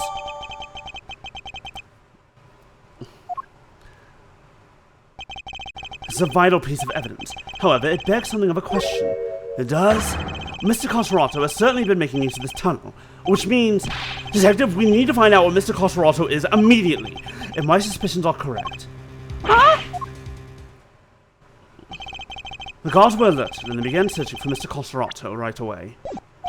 But after a thorough investigation of both the prison and the detention center, he was nowhere to be found. Shit, we got a prison break! Well, have the police been notified? Yes, ma'am, we just finished liaising, talking with them a moment ago. They set up a cordon around the entire facility. Good. The first blemish on the prison's spotless reputation is always the ugliest. It won't happen again, ma'am. Rather different ward on the guard to the one we've seen so far. Mr. Edgeworth, was it? I really can't thank you enough for finding that tunnel, darling. Sadly, it may have been too little too late. Seems you might already have left the building. I say that's unlikely, Warden. After all, there's a security gate at the exit to the detention center. I'm not suggesting you simply walked through it. What's to say there was only one tunnel, sweetie, I suppose that's true. Well, whatever the case, this is no time to be standing around chit-chatting. Mr. Edgeworth, would you mind continuing with your investigation? It would be my pleasure. And you three get back to your posts. Yes, ma'am. Yes, ma'am. Yes, ma'am. Detective, the results of the blood test just came back from the lab. Thanks, pal. Let's see what they have to tell us about the blood found in Knight's cell. What does it say, Mr. Edgeworth? They've identified the blood, and it's Knight's. Long story short, Winter sucks. That judge lady, I hear, she also sucks. But Winter's an idiot. And there's a tunnel. There's a secret tunnel under the floor, under the ground, that connects Knight's cell to the prison. Oh, and also, our guy Simeon works for we only found one tunnel. There was 0 until we found that one. Fluffy, you missed me already making that joke. Nice job, everybody. Teamwork makes the dream work, huh? We've got Knight's blood in his holding cell, a tunnel a dog clearly went through, and security footage showing Knight being attacked by the dog in his cell. Case closed. Well, mostly closed. We have all the evidence we need. Let's see what Mr. Canis has to say for himself. I mean, here's the thing. As a defense attorney, I feel like this is more than enough proof. But this is Ace Attorney. It's not. This isn't enough proof until we... Canis, oh, darlings, are you sure? Do be careful around him, won't you? He's as well connected on the outside as he is in here. I suppose he would have to be. How else would he, the so-called fixer, stay in business? Police have been trying to track down his accomplices for the longest time. Even I've had to lend them a hand myself, you know? So that's what this was all about.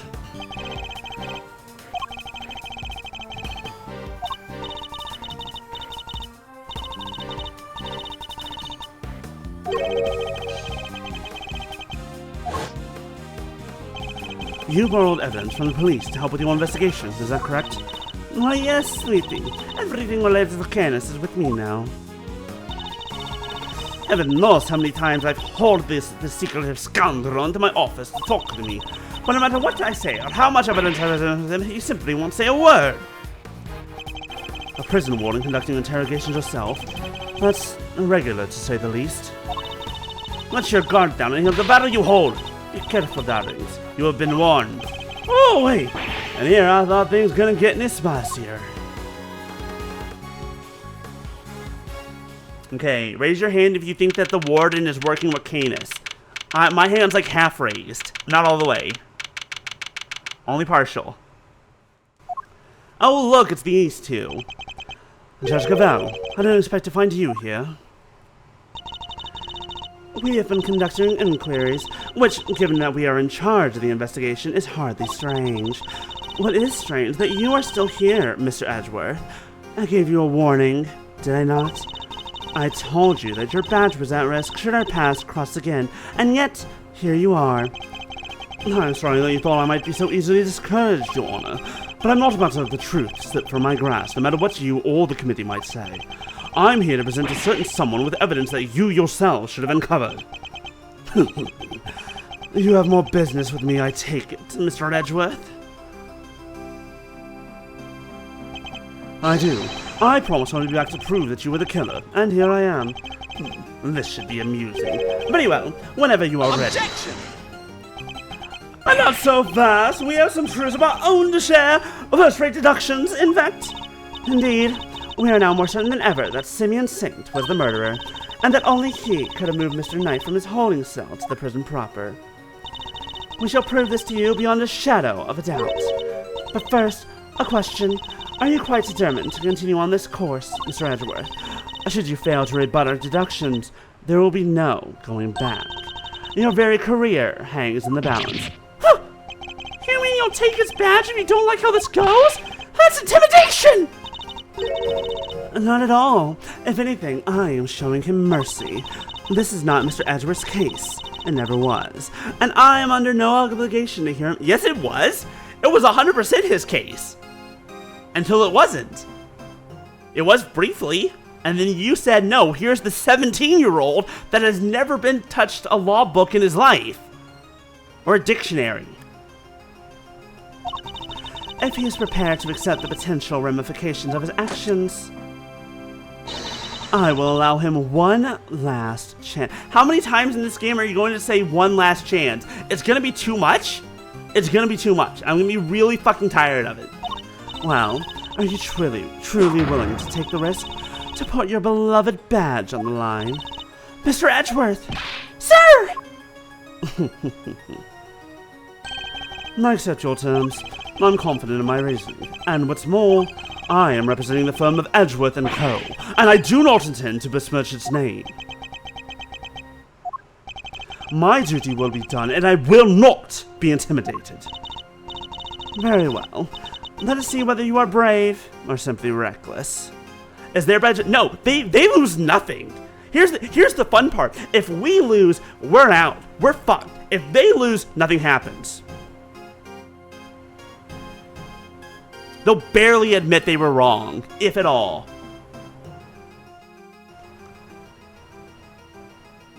Isn't that just so much fun? That we're in such a horrible situation where we'll lose. If we lose, then we lose everything, and if they lose nothing?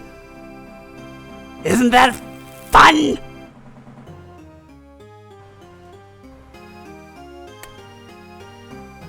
I'm gonna steal her gavel from her.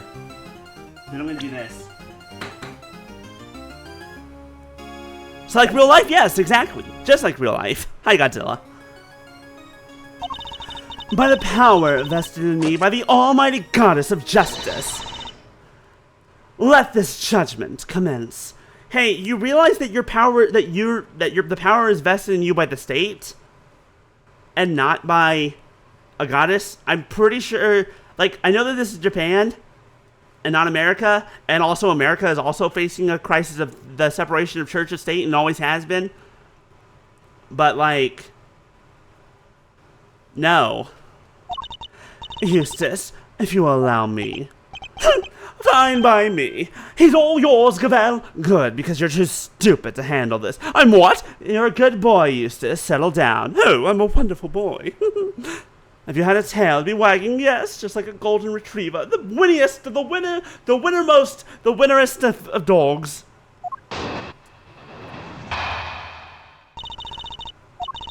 You are aware of the incident involving Mr. Knight the day before yesterday, I assume.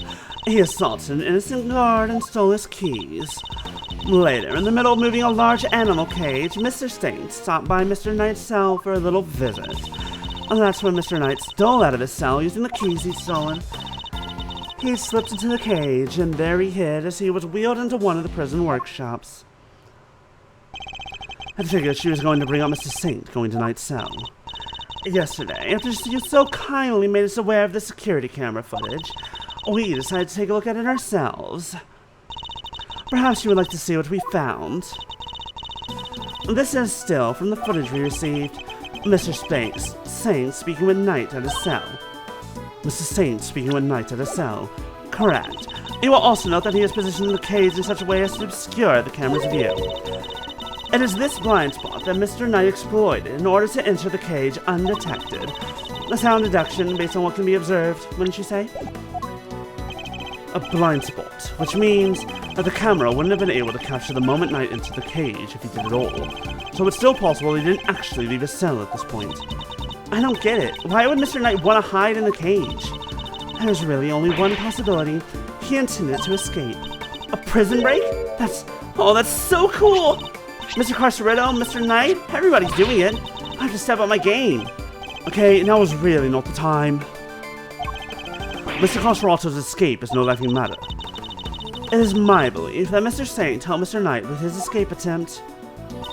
That is to say, he was his accomplice. Wow, go Simeon. That wasn't a compliment! And also, why would he then kill the man that he was trying to save and help in a prison escape? I understand that the cage was briefly taken in one of the workshops. I imagine that had things gone to plan, Mr. Knight would have remained in the cage until after the show, and then removed from the premises along with the rest of the circus's equipment. Unfortunately for Mr. Knight, Mr. Saint had other ideas. He killed his friend in cold blood. Where's the motive? Where's the motive? Objection! Objection! Where's the motive? Judge Gavel's argument seems reasonable, but there must be a fault in her logic somewhere, and I'm going to find it.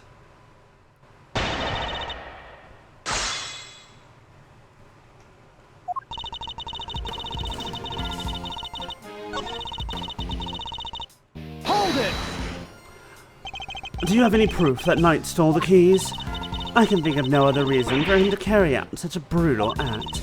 Once the guard he assaulted regains consciousness, I am sure he will confirm our suspicions.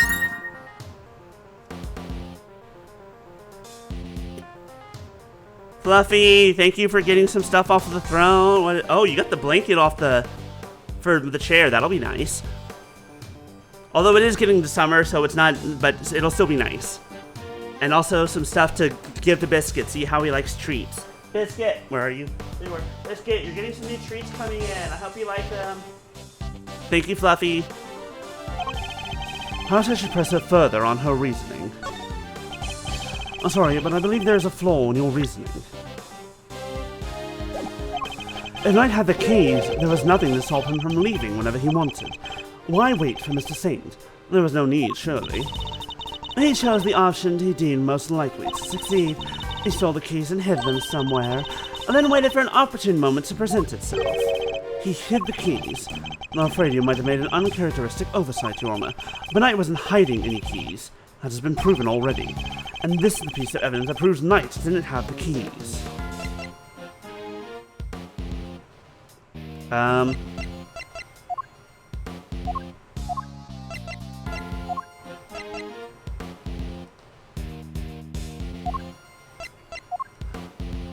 Let me think. Which one proves Knight didn't have the keys? I guess the fact that he didn't have them on him? Would you mind taking a look? Nope, that was wrong. Hold on, moving on. Passed. There's a tough enough to crack than Mr. Winner, but that doesn't mean I should give up.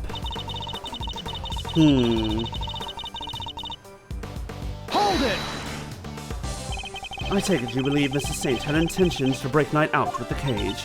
I do. Save? Okay. And we know that he brought the cage with him on his visit to Mr. Knight's cell. There we go. We have saved.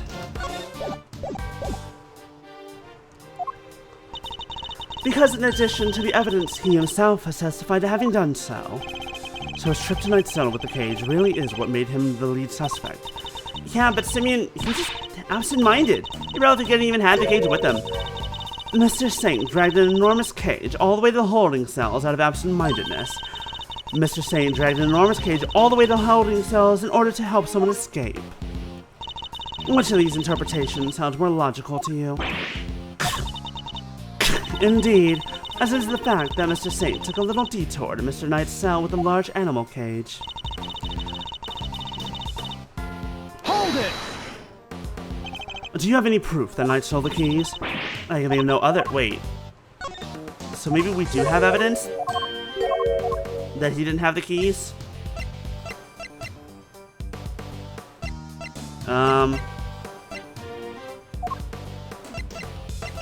I don't know if we actually have that evidence that he didn't have the keys.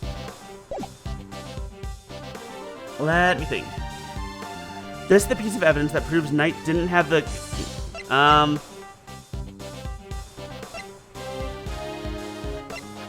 thinking. Hold on. Take that! No. I was hoping that maybe because they didn't find it, it wouldn't have worked.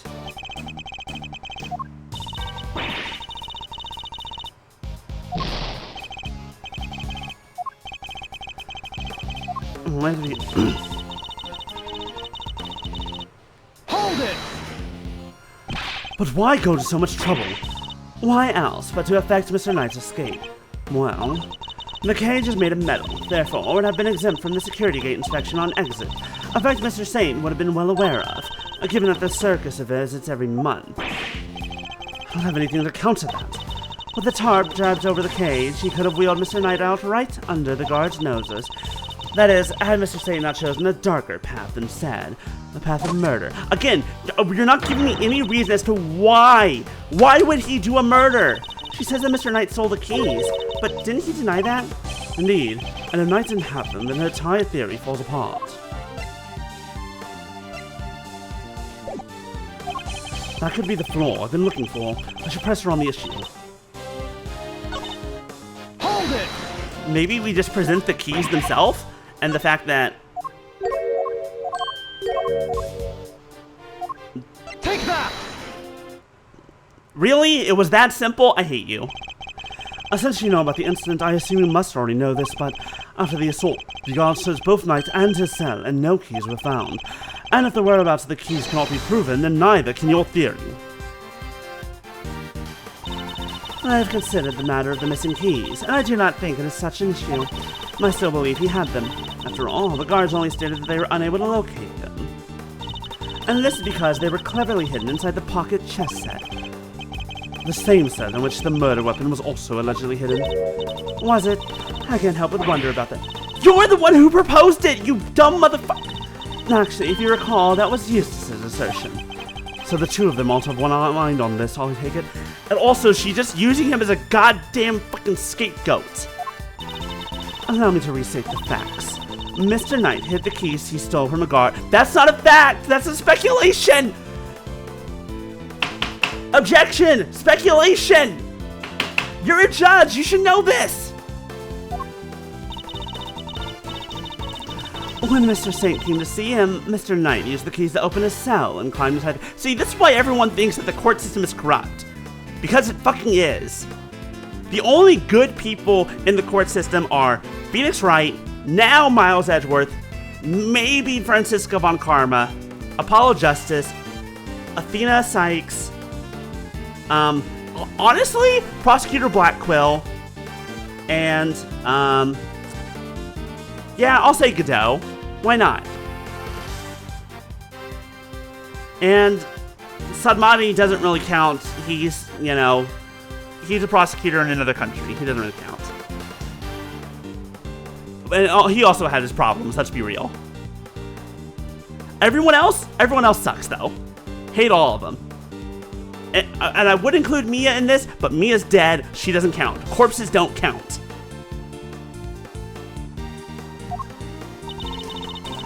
He was then moved from his holding cell to that workshop in the prison proper, because we know that Mia's mentor, the big dude from, I don't remember his name, from the very first Ace Attorney game, also was a bad dude.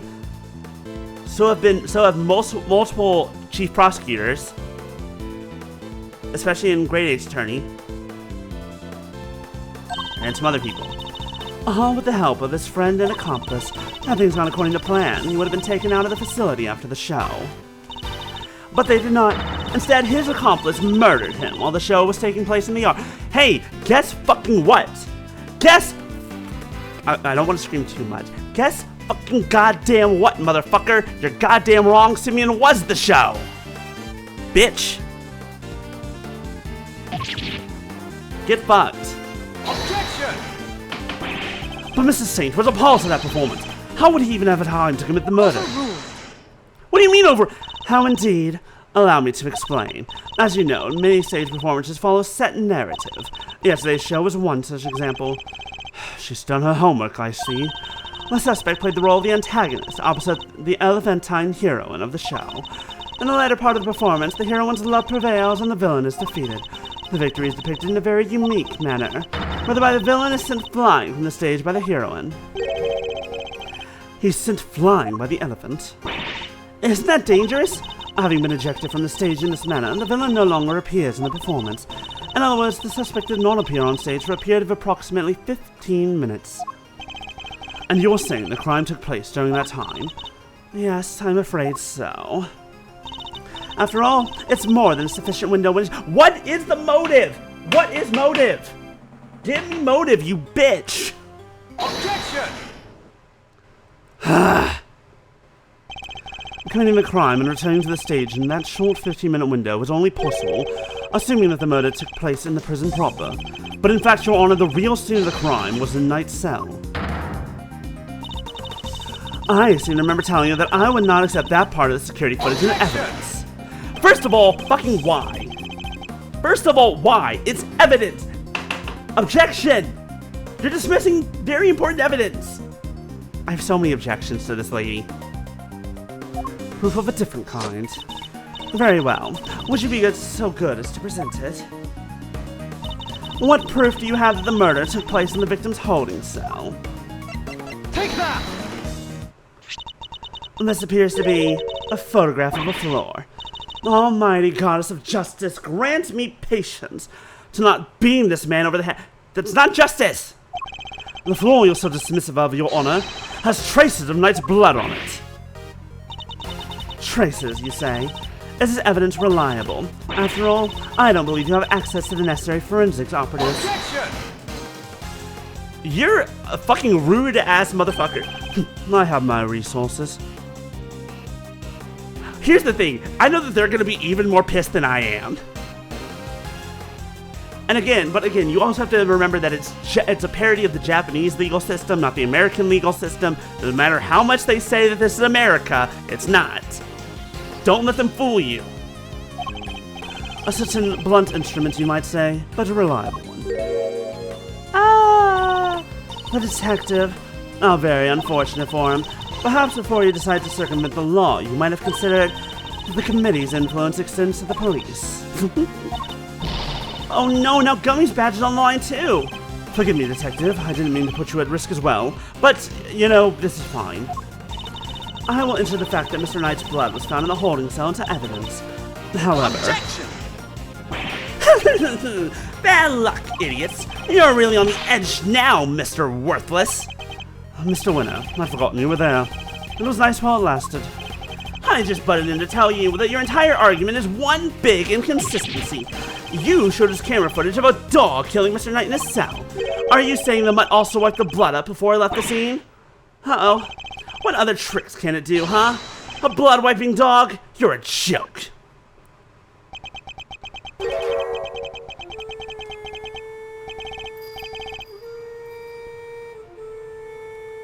The donuts don't even look like rice. That's really funny. You've been watching Ace Attorney with Actual Lawyer series, and the bar question segments where they go over actual bar questions is really funny. That makes I'm interested. Okay, maybe send me one of those, because I'm curious. Oh, you'd have wiped that blood up, wouldn't you, Eloy? Yes, Hermit, yes you would. What? This was one of the tricks I taught him before our work together was so rudely cut short. He's a very tidy boy, you know. Never misses a drop. Why are you helping? I guess you don't care. You're already in prison. It wouldn't do to leave any evidence, after all. Saved by an assassin of all people. Easy, Louise. You could have just taught the little guy to shake hands. Oh, he does that marvelously too. Although, the way I taught him to do it is somewhat unorthodox. First, he bites down hard on the victim's hand. Then, well, I'm not listening. I see. Very well then, Mr. Edgeworth. It seems you may have gathered some evidence worth considering. Your understanding is much appreciated. Oh wait, I'm not done yet. I just thought of something else. Overruled. Oh boy, somebody's taking no prisoners. Eustace, would you be so kind as to allow me? All yours, Gavel. I guess I'm just a pretty face. You're not even that, darling. What? Don't worry about it. Okay. Well, do you accept the truth now? The crime took place in Knight's holding cell, and the assassin's dog was the killer. My position is the same as it was yesterday. Until you explain how the dog moved between the prison and the detention center, I cannot accept your theory into evidence. We have other evidence. Accept the evidence into evidence. I'm not saying don't accept the theory into evidence. I'm saying accept the evidence into evidence. Oh my god. I thought you might try that, which is why I'd like to show you something else. Shows how the dog could freely travel between the prison and the detention center. Take that! This is... It's a secret passageway. It runs beneath the prison. What? A secret tunnel? Passageway? Tunnel? It was dug by one Mr. Rocco Coserato, escapee. It leads from his prison cell to a certain holding cell in the detention center. Yes, the very one where the victim was being held. Well, this is certainly a surprise. I think it was beneath our feet the entire time. Mr. Canis, you knew of this tunnel, didn't you? Because it's the same tunnel that was used to carry out the murder. What do you mean overruled? In the name of the goddess of justice. Overruled! Mr. Edgeworth, you are out of line. Hold it! Out of line? You're fucking out of line! I'm not out, hold on. I overrule your overruling. I object to your overruling your objection. You're overruled. You're out of line. Bitch. How so, Your Honor? Evidence is everything, whether in a court of law or at the scene of an investigation. Isn't that your little catchphrase? Well, it just so happens that I have some evidence of my own. Unfortunately, well, we rarely get to see him in the Ace Attorney games because he's a judge. Here's the thing. He would lose to her only because he's a bit too kind-hearted and stupid. I have some evidence of my own. Bronco Knight's autopsy report. His autopsy report? When did we get that? Not even you knew! See, the fact that she was hiding it from him, too, tells me all I need to know about her. How do you not know you have it? Oh, in terms of, unfortunately not. Because she's on the Committee of Prosecutorial Excellence. She says, God, no. I don't, no. No, he deserves better. The police had it to me only a short while ago. The findings are still preliminary, but it's something of value to tell us nonetheless. The goddess of justice speaks to us through these pages, Mr. Edgeworth. Cause of death, stab wound to the throat, and the weapon is said to be a sharp blade of some sort. It seems the victim was stabbed repeatedly in the same spot, resulting in an ugly wound. And as such, the police have yet to identify the exact shape of the weapon, but its overall nature is said to be, it seems to be beyond question, as a bladed metal instrument. In light of this evidence, do you truly wish to continue with your flight of fancy, Or will you now claim that the dog used a knife instead? It's impossible!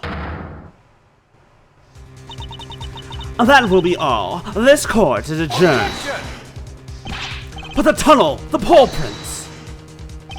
What of them? Helmets are something of a wanderer. Perhaps she just happened across this tunnel one day.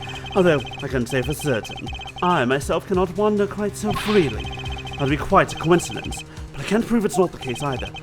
Well, she sure knows how to keep a secret, huh? Kinda wish she kicked us in the teeth a little earlier with that. She was baiting me, waiting for the perfect moment to crush me with that autopsy report. Exactly the same fucking trick I used against Phoenix Wright back in the very first game. In fact, I even did it twice, once with an updated autopsy report. Oh, I was such an asshole back then. I kind of miss being the asshole. I like to be the good guy, and it sucks because everyone hates you. Everyone hates you for being the good guy. And I fell for it, hook, line, and sinker. Here our lead attorney for the defense, correct, Mr. Fender? This is the interim autopsy report in question. I do apologize for the delay. Rude! Rude and mean! Yeah, no sweat. Thanks for hooking us up.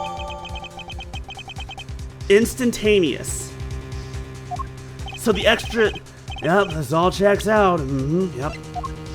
Still doesn't prove my client did it, but you know what? Fuck you. Stab wound to the throat, instant death. A sharp blade of some sort. Okay, is it the hook? Is it the hook? Because I think it's the hook. Mr. Fender, a handshake is not necessary when receiving official court documents, you know. It's not a hook, damn it. So please feel free to let go of my hand. It's not a holy relic, after all. I was just trying to be friendly, Your Honor.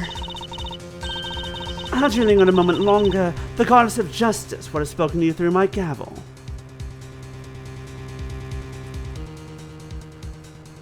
Who knows? Alright, I got it. Nice work, Cavell. Just like we planned it. I did only as you instructed, Eustace, but thank you. I hate her. This report came from the police. I have no choice but to accept its legitimacy. But if the dog didn't kill Knight, then that takes Canis out of the running.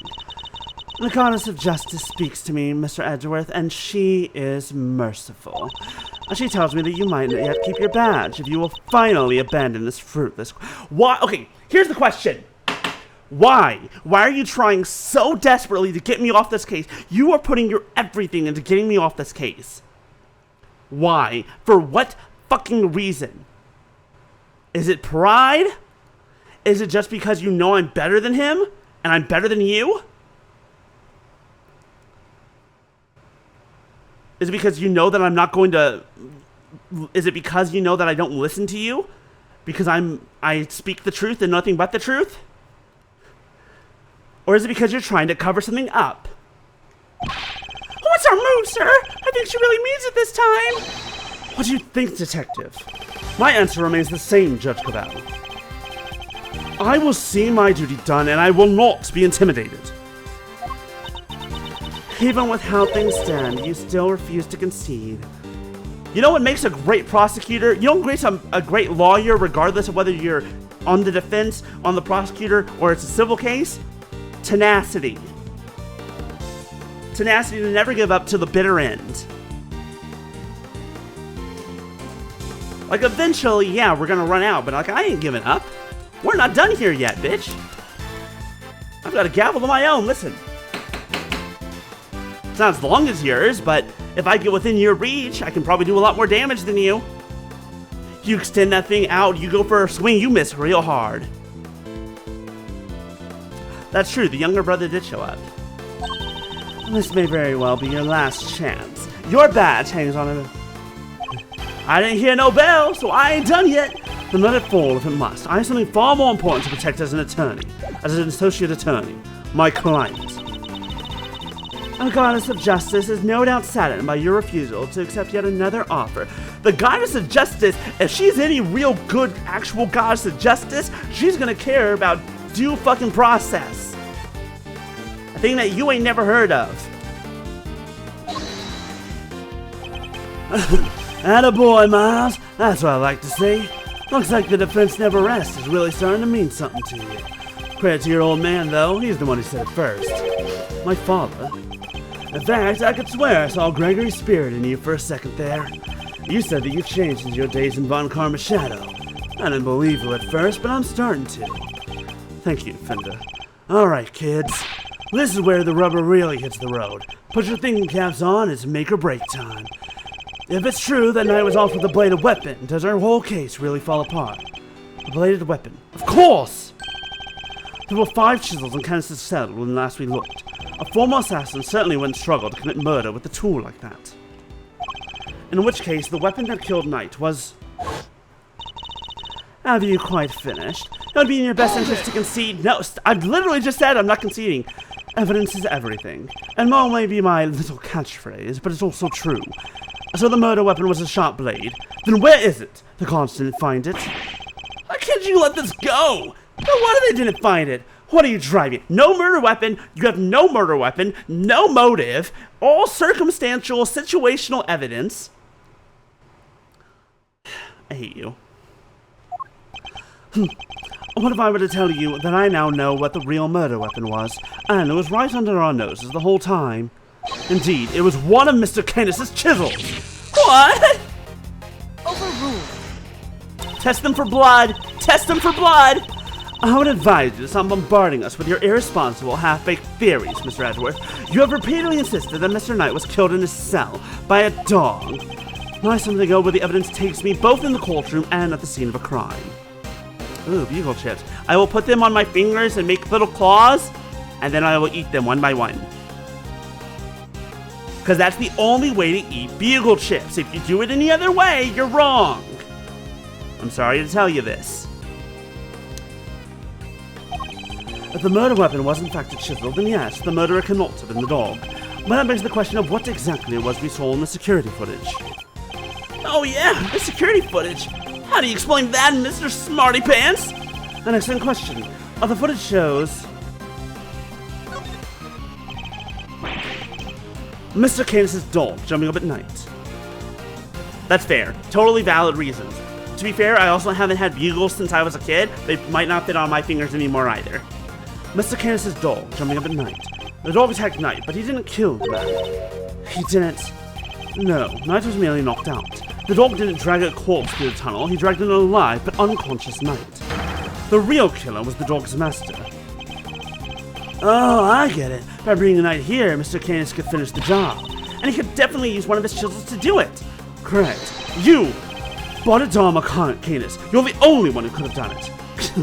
Objection! Hey, Mr. Edgeworth, you ever get this on your report card? Refuses to listen, must learn to respect others? Are you asking me or confessing to what's on yours? Bye, Godzilla. Thanks for stopping by. You already searched Mr. Canis' cell from top to bottom, right, Goodell? Yes, we even expected his chisels. All 4 of them. Haha! I got you! I fucking got you! Bitch! There wasn't a single speck of blood. Check number 5. Why, thank you, Your Honor. You have just confirmed my theory. I have.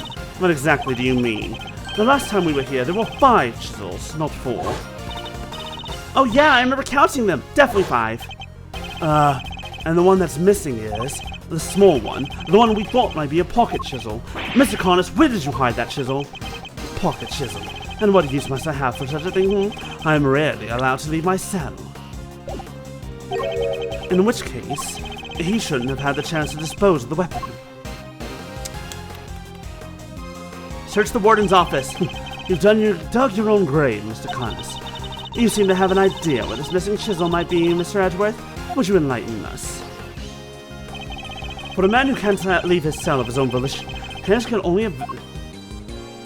can I... Take that! Mr. Canis is still a prisoner, despite the comfort he enjoys. He is rarely allowed outside his cell. Cinnamon Toast Crunch flavored... Like, I feel like a Cinnamon Bugle is fine, but making it specifically Cinnamon Toast Crunch just feels like a branding thing. I don't think that's that cursed, but it is weird. He could have given the chisel to his dog to leave somewhere, but that would have been far from ideal. would have no way of guaranteeing where it might end up. Intriguing. Do go on, Mr. Edgeworth. Furthermore, this room is the one place where a bladed instrument wouldn't raise an eyebrow. 4 chisels, 5 chisels, who's counting? In fact, he took full advantage of.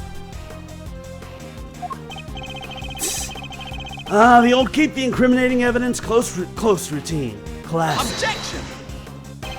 But I looked! I searched the whole cell myself, and there's just nowhere it could have been!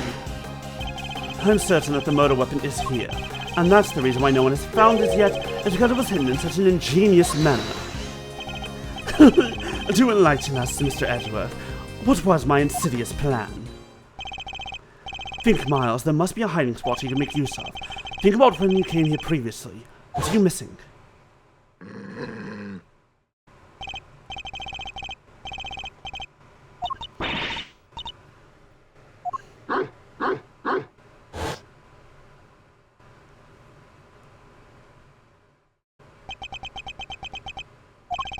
The dog! He hasn't made a sound today. You were right, it's in the mouth. I think you're right, Puffy. When we were here before, he barked and growled repeatedly. Candace even encouraged him to do so. That must be it! I knew something was off. I can hardly believe it, but I think I know where he hid the murder weapon. He's looking Candace's face, but that's not opening his... That's not opening... I expected more of you, Mr. Edgeworth. As well you should, if you would give me a moment. For this piece of evidence shows where you hid the murder weapon. Take that! Your dog. He seems unusually quiet today. Oh yeah, unlike last time when... Mr. Canis, if you'd be so kind as to open Helmet's mouth. Oh, come now. He hasn't barked because he is a well-behaved boy. I had to order him to last time. Then order him again, this instant. It's not like we were asking for the world, Mr. Canis. Or do you have something to hide? If you insist. Come on, Helmet. Open up. And there we have it. A chisel that small was easy enough for a dog of this size to... What? A chisel? In the dog? Why is there a chisel in the dog? Well, he's been strangely quiet. I guess his brain has finally caught up. Eustace, why don't you be a good boy and call forensics? Tell them it's urgent. Okay.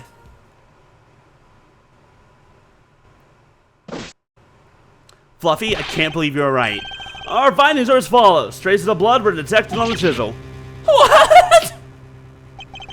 Not such a half-baked theory after all, was it?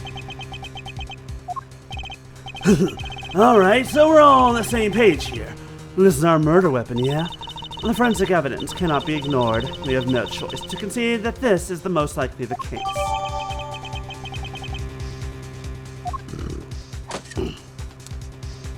Are you about to say, however?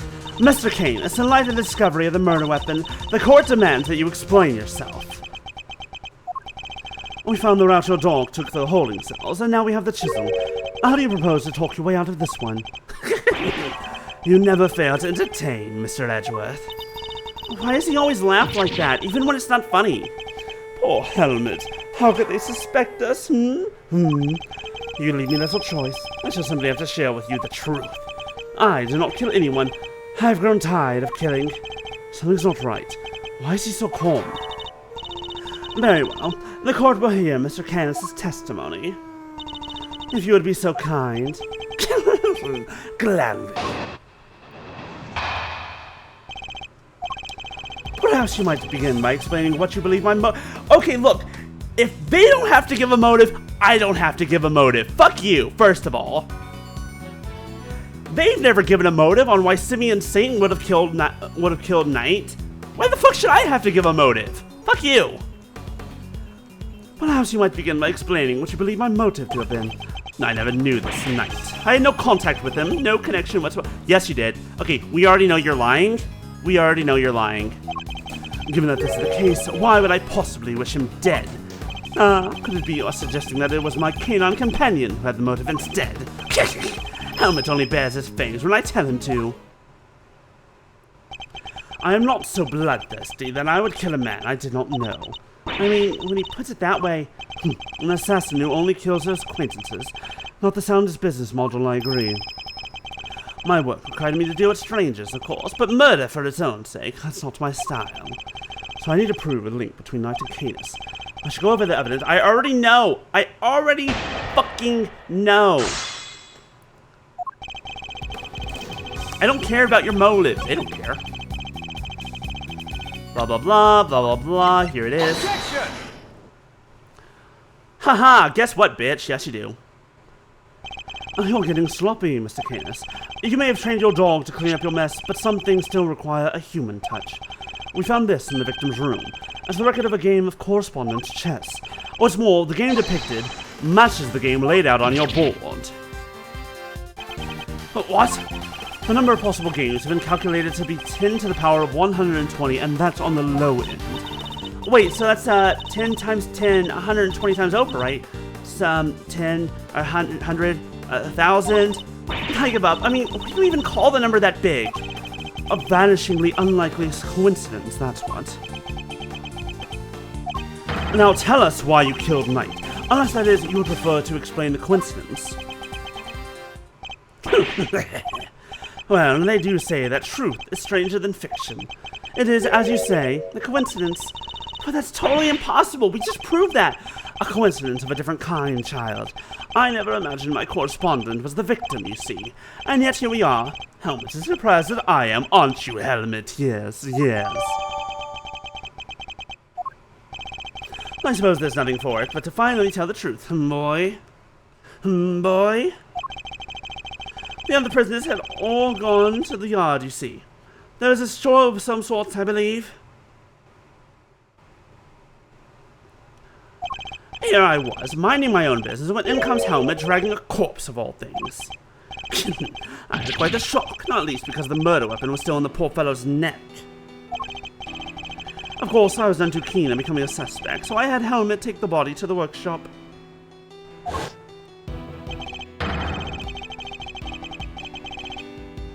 Once there, he removed the murder weapon and brought it back to me just as I had asked.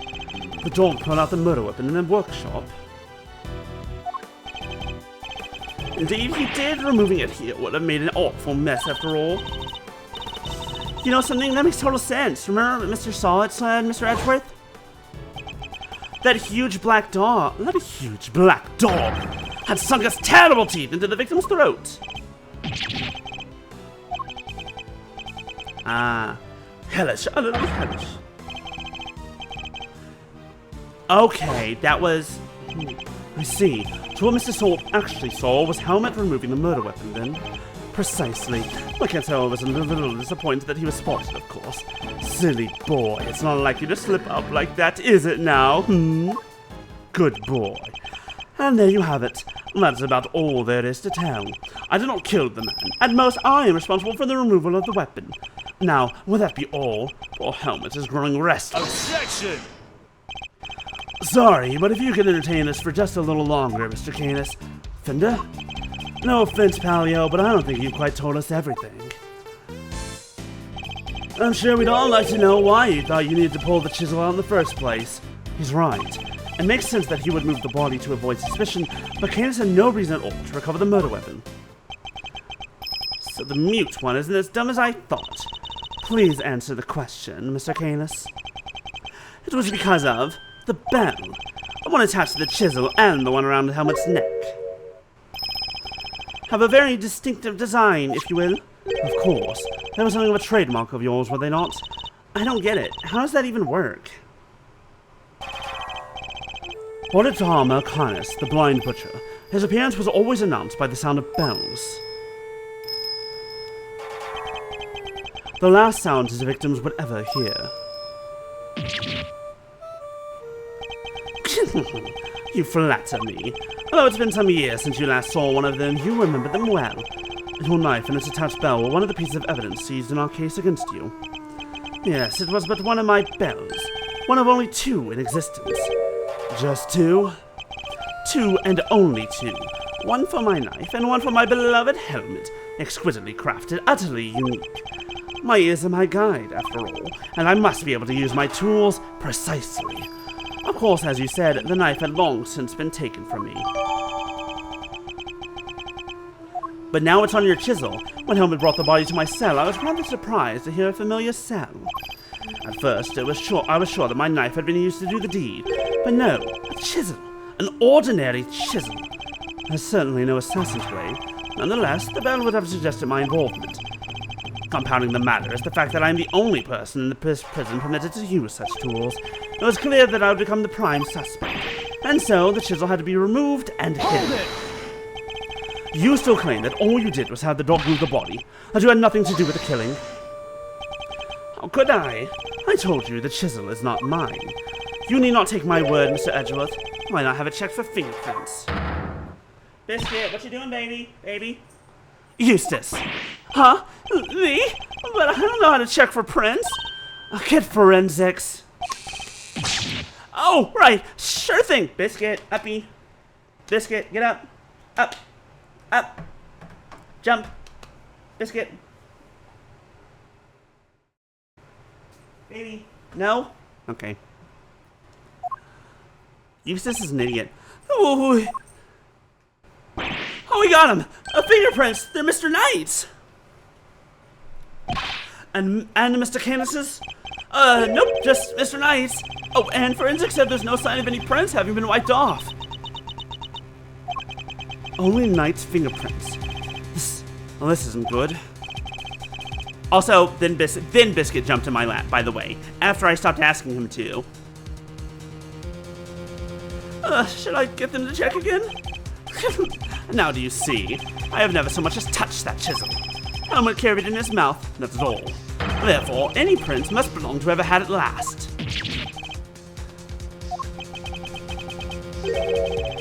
So the murder weapon belonged to the victim? Ooh, that's not helpful. Only on their terms? Correct, that's true. Hi, Biscuit. I love you. I love my biscuit. As I said, I have not touched the chisel. Therefore, I cannot be the killer. Or do you wish to suggest otherwise? Come on, being the counter. Gloves. Someone wearing gloves. Someone was wearing gloves when they killed. Someone was wearing gloves when they did the murder, baby. Murder, baby. Let's check this thing for other clues. I don't see any other. Wait, what's this? The bell is the same as the one on Helmut's collar, right? Yes, the bell is something of a trademark for Mr. Canis. An assassin with a trademark? Do you think he'd want to say anonymous? Isn't that true of great thieves, too? Oh, Mr. Edgeworth, you don't know anything about great thieving, do you? Great thieves are only great because they stand out from the crowd. And what's in it for a thief to stand out like that, other than to attract the police's attention?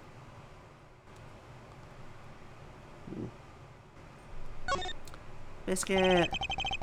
Mr. Canis hid this chisel in his dog's mouth. Do you think it's our murder weapon, Mr. It's too early. Oh, yeah. It's certainly incriminating. At the very least, not something we can discount as unrelated to the case. Was that it? Is that all we got? Nothing else useful?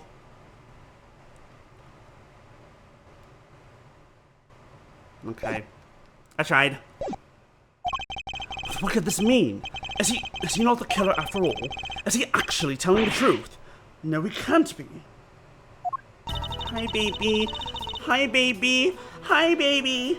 My biscuit. Yes, I see your claws.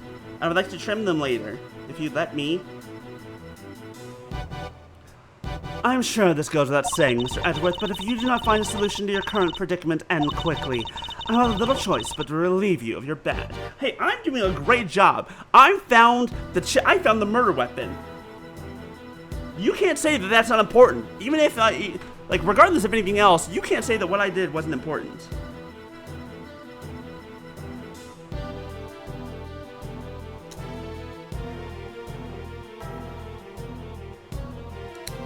There you go, Biscuit.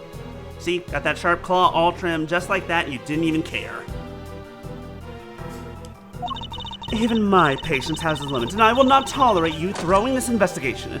I found the murder weapon!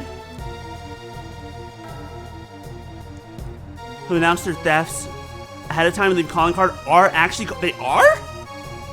That... Huh. Interesting. Now, fascinating. Wait, does that make Sly Cooper a Phantom Thief? That also explains why the Phantom Thieves of Persona were called Phantom Thieves. Other than just the fact that they were phantoms who invaded your mind and your brain. Isn't that right, baby? Nope, don't bite that. Biscuit. No, I know you like things like that, but don't do that. You've done it now, sir! She's serious! Yeah, ow! Biscuit, careful. I hate to admit it, but the fingerprints done everything on its head. Without more evidence, I'm back to square one. Oh, wait, something doesn't add up. A few things, actually. What would Mr. Knight have needed a chisel for? You can do a lot with a chisel, child. Break out of prison, for one. Alright, then how did he get it in here? There's no way the guards would let him bring a super sharp tool in with him, right, Mr. Edgeworth? Hey, Ursula, Mr. Edgeworth. You can't stand there hemming and hawing just because of a little setback.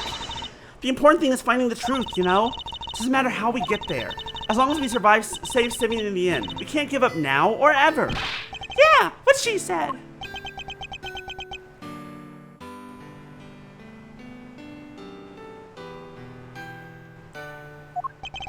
I'll second that. You want me around with that, Kay? I'm having to offer you a job for real. It's like I said, the defense never rests. Biscuit, be careful. That's my cup of tea. Or rather, like your pop said. What do you think lies at the heart of those words, Miles? Any guesses, Biscuit? Please stop stretching yourself out onto my desk where there are things that you could mess with. The Riddler's a phantom thief? Oh, I don't know how I feel about that.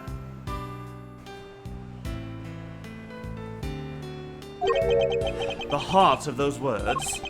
It's like this. As defense attorneys, our client's fate rests on our shoulders. Biscuit, please stop messing with the wire for my microphone.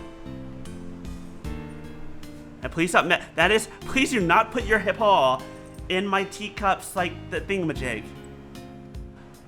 Mostly raisins? No problem, Fluffy. Absolutely no problem. You gotta rest, rest. That's what I always say.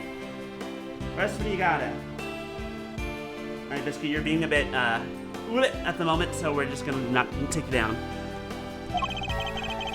We're the only ones they can turn to. Simeon's our client, and we're the only ones who can save him. So we can't rest. Not while he's counting on us. I'm not about to turn my back on your old man's legacy. Are you? I'm an associate with the defense now. No, I'm an associate with my father's firm. That's the role I have chosen, and that means that if I fail to save my client, I have failed in my duties. I will honor my father's vision and save Simeon Saint. No matter what setbacks I face, I cannot admit defeat. If one path is blocked, I must simply find another.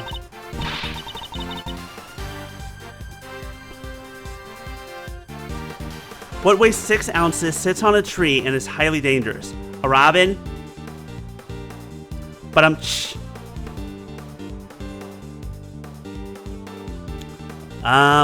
6 ounces. How light? 6 ounces is pretty light. A sparrow with a machine gun. I'm pretty sure that the machine gun changes the weight of that creature. That's really funny. That is funny though. It's so stupid. There we go. That's the Miles Edgeworth I know. Now let's find that new path forward.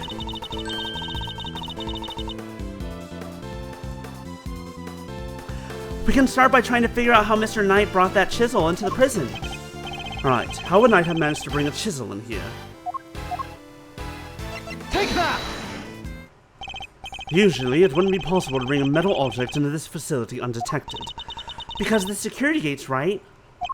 Correct, but we already know that checks at one of the gates haven't been entirely thorough of late. Namely, the gate at the entrance to the detention center.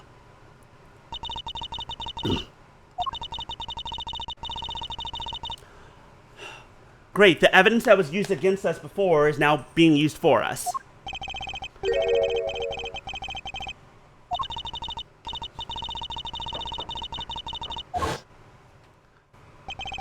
Calm down, baby. Biscuit, be calm. And I took advantage of this little oversight and had Mr. Sate bring in the chisel. Hidden inside his pocket chest set. That does answer one of our questions. Answers that the chisel was indeed Mr. Knight's and not Mr. Canis's. I'm glad that we've reached the point in the investigation where my opponent, that's not actually a bad person, in quotation marks. You're a bad person, but you're not like evil. You just suck. You're just an asshole. And now that they're turning their asshole, and now it's like we provided enough evidence that they're not completely against us, but they're still mostly against us. However, we still have one rather pressing problem to address, and that is the security footage in which Knight is attacked by a dog. How does one explain it if Mr. Canis was not the culprit? But then, how do you explain his prints not being on the murder weapon? This one's a real three-way piper. The cult, too, finds itself wanting for a satisfactory explanation. Wait, sir! I think it might be time to show you another one of my secret weapons! Introducing secret number 1 before, Luffy! What? What sort of name is that, detective? I came up with it myself, sir. Anyway, you can use it to analyze the video footage. An excellent idea. Perhaps then you might finally see that I am telling the truth. Who knows if there's anything to be found, but it has to be worth a try. What the fuck is this machine? Alright, want me to talk you through how to use it, sir? Seeing as I'm not exactly familiar with video analysis techniques, perhaps I should hear them out. Sure, why not? If you could run me through its functions, detective, that would be most appreciated. Wait a second, isn't this just like what happened at, in the final case of the last game? Yes, sir! So basically, you just gotta do what you always do. Examine anything that catches your eye. And I can examine things with X, I see. Next up, see those controls at the bottom of the screen? The panels on the left and right let you rewind or fast forward. And you can use the middle one to pause. Get used to those and you're golden, sir. Seems I can also press R to fast forward or L to rewind the footage. And A to pause. Biscuit, stop. Stop putting your claws on the chair. Stop putting claws on chairs, that's bad. You have a scratching post for a reason, baby. When the video is paused, you can go to the previous frame with L or next frame with R. You can use things. Lastly, I'd better explain how to zoom in. Just line up the old cursor, take a closer look at, then use the panel in the bottom right and little V will do the rest. It's got those 2 expanding arrows right on a canvas, sir. Would appear I can zoom in by pressing Y, too. By the way, even when you're zoomed in, you can still examine stuff, just like in regular view. Also, can make use of previous and next frame to get a good look at what's really happening. All you can't do when you're zoomed in is play the footage, so there's that. I see. And how do I zoom out again? Just use the panel on the lower right again, sir. See how it's gone from expanding to collapsing arrows? That's because you're zoomed in. And that about sums it up. Now let's start Luffy up for real. Remember, just examine anything that catches your eye and you'll do fine. The footage from Knight's holding cell. Other than the victim being attacked by that dog, I can't see what else it might show us. But suppose we're wrong. What could we be looking at instead? Could the person in the footage be someone other than Knight? And if so, could whatever's attacking them be something else too? I should keep both questions in mind while reviewing the footage. You never know what you're gonna see once you start looking at things up close. Check every detail, sir. You'll find something, I'm sure. What's in this footage seems odd.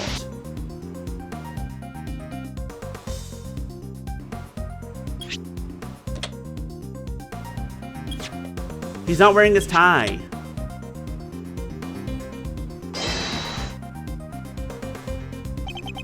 I must be seeing things. I should take another look. And if nothing seems off at first glance, zooming in might help. The devil's in the details, after all. Oh, okay, I need to... I'm not just... Okay, fine.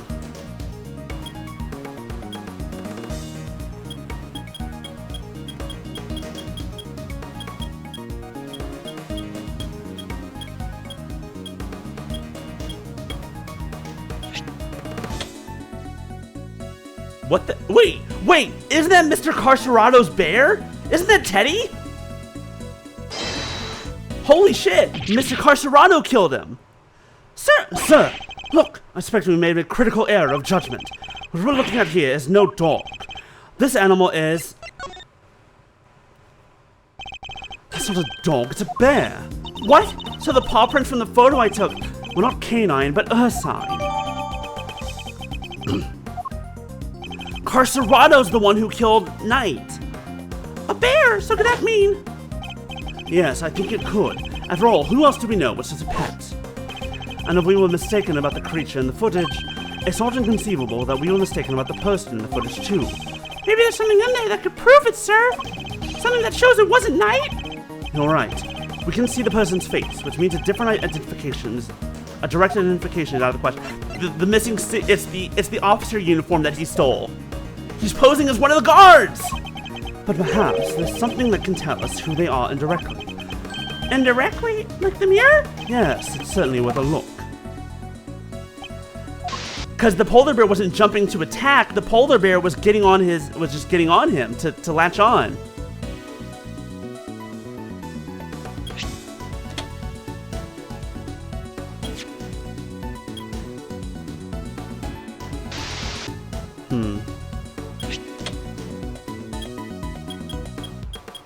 We're gonna keep going forward. We keep going forward. Okay, I'm zooming back out because it's too slow. Wait, hold on. I saw something. His hands. Oh, I don't think that's really showing us anything. That doesn't actually look important. Never mind.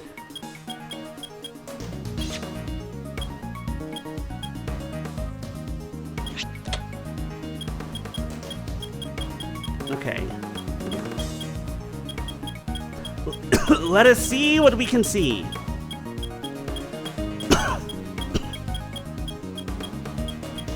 Keep going forward, keep going forward, keep going forward, one frame at a time. Oh my god, it's slow. There we go.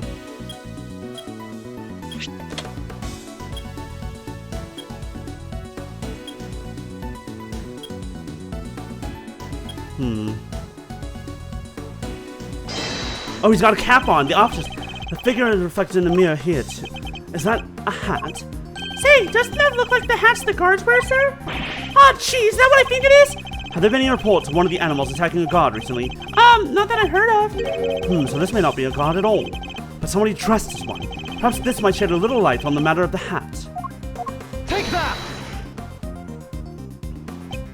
So no guards are reported being attacked by an animal as far as we know. But we did hear about a guard's spare uniform being stolen. Could the person in the security footage perhaps be someone disguised as a guard? Someone attempting to escape without being noticed. A guard disguise? I guess it might work. Wait, weren't we just talking about someone? We were indeed. Someone who seems to have successfully made his escape. We had assumed that it was night in the security footage. Well, it was his cell. It's hardly a crazy theory, perhaps, but now that we know about the hole under the bed, it's no longer the only possibility. Whoever had access to the tunnel could very well be the one caught on camera. And who was that, Mr. Edgeworth? Would you care to tell the court? There isn't a court! Take that! I believe I know who our guard in disguise is. It is none other than Rocco Coserato, the prisoner who recently escaped from this facility. I'm confident in him because he was assigned a polar bear cub as his companion. But the bear in that video is all black, indeed, and we have evidence that explains why. The evidence that explains the polar bear's dark fur is the mud. And also this. All the dirt.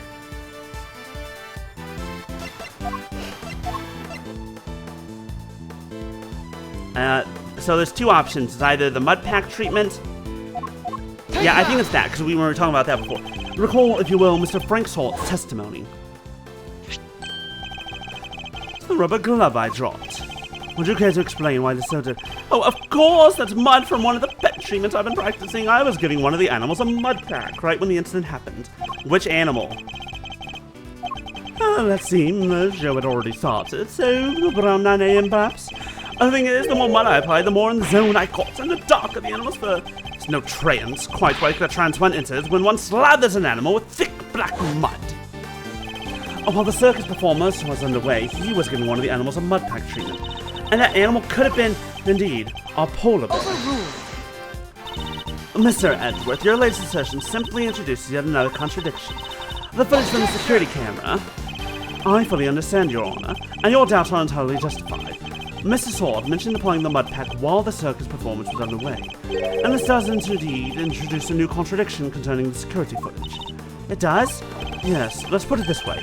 When would you expect the footage to have been recorded, okay? If it was taken right after he applied the mud pack treatment, it should have been around 9 AM. In which case, something isn't right about the footage. Really? And what's that?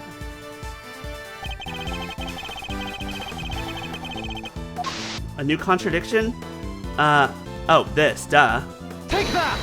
The fact that it was actually 3 hours before. Mr. Salt said he amended his stream until around 9 a.m., in which case the security footage should also show a time of around 9. However, the timestamp says 6:42 a.m. On the day of the murder, the prisoners all went out to the yard to watch the circus. All except for 3. Mr. Canis, who remained in his cell in maximum security, Mr. Salt, who was administering a mud pack treatment in the workshop, and Rocco Carcerato, who had been awaiting that precise moment to put his escape plan into action. But his escape failed!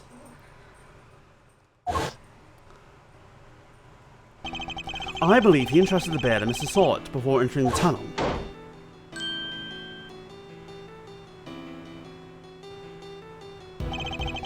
And the bear then slipped out of Mr. Salt's grasp to run after its human.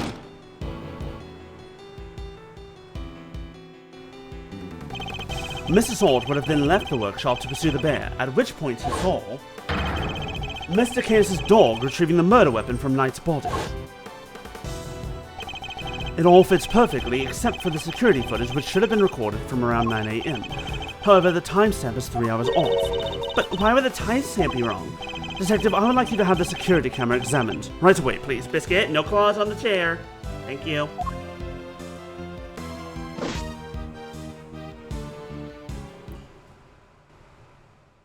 I'm back, sir! I just talked to the guards and... Seems like the time codes can slip on these cameras if they lose power. What? They're pretty old, sir. Guess the clock stops when the power's off. Which would mean the power was off for approximately 3 hours at some point. That's not all, sir. Do you remember how Knight denied stealing the keys?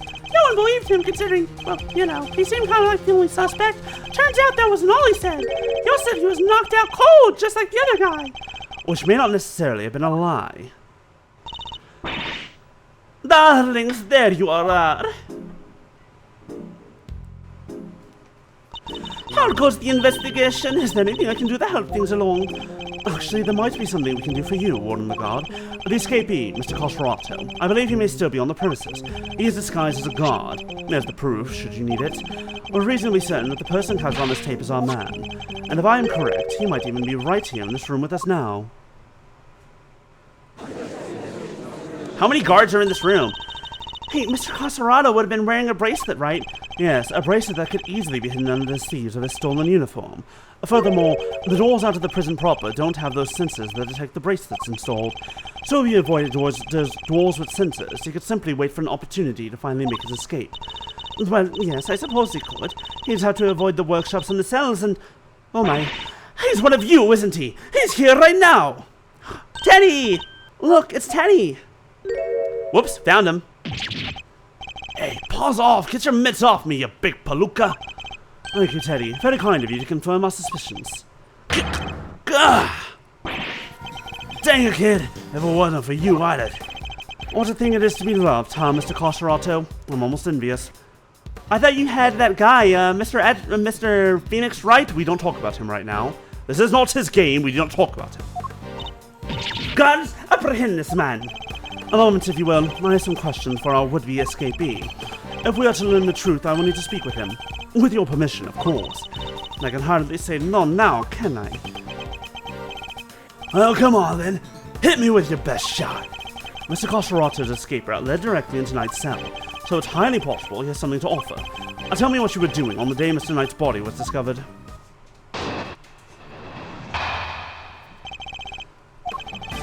So it was you guys, huh? You're the ones who found my secret getaway tunnel. You know how long it took me to dig that freaking thing? I had me a guard's uniform, a hole dug, and a plan in place, so I went for it on the day you found the guy. Then this little guy just had to come right after me. Sucker fur. The sack of fur was covered in mud, too. Had to go back to our cell. Ugh, I would have gotten away with it if somebody had an off night and brought you bums down here. You claim to have dug that tunnel just now. How exactly did you do it? Ow! Use everything I get my hands on, see? Hammers, spoons, you name it. Spent every dime I had on this cockamamie fixer. What do I get to show for it now, huh? Do not be disheartened, friend. Tomorrow is another day. There's an outside chance Mr. Carcerato and Knight met face to face just before Knight's death. I should see what the details I can extract from him.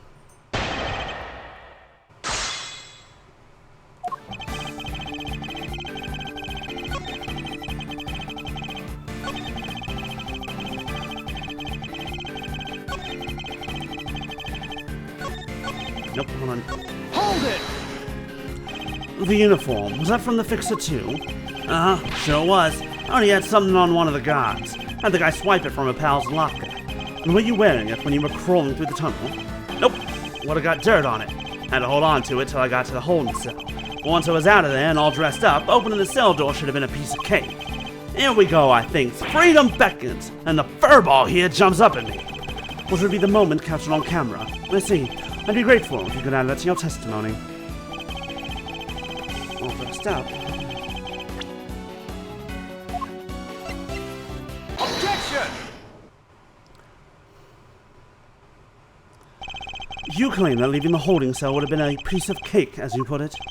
Yeah, you got a problem with that? Because we can make it a problem if you catch my drift. Even once you had reached Knight's cell, you still had another door to contend with. How exactly did you plan on opening it? Mr. Coserato, I posit that leaving the cell would have been a piece of cake only because you had the key. I don't got no stinking key. I didn't need one. It was a piece of cake because the door was open. I walked right out. Yes, I suppose Knight's cell was vacant by that point. There would have been no reason to lock it. And it was indeed unlocked when I went to examine it for myself. So perhaps when you'd finally succeeded today, it truly was unlocked because it was after the murder. But you had attempted to escape previously. Yeah, the security footage shows when you tried and failed because Teddy caught you. Which was during the circus performance, before the body was discovered. The holding cell was still locked at that time because no one knew that Knight had been killed yet. Therefore, you must have had the key to a cell on you. Without it, your escape would not have been possible. What are you saying? Could he really have... I believe he could, yes. The theft of the keys was, in fact, perpetrated by none other than... Mr. Coserato. He's the one who attacked the guard.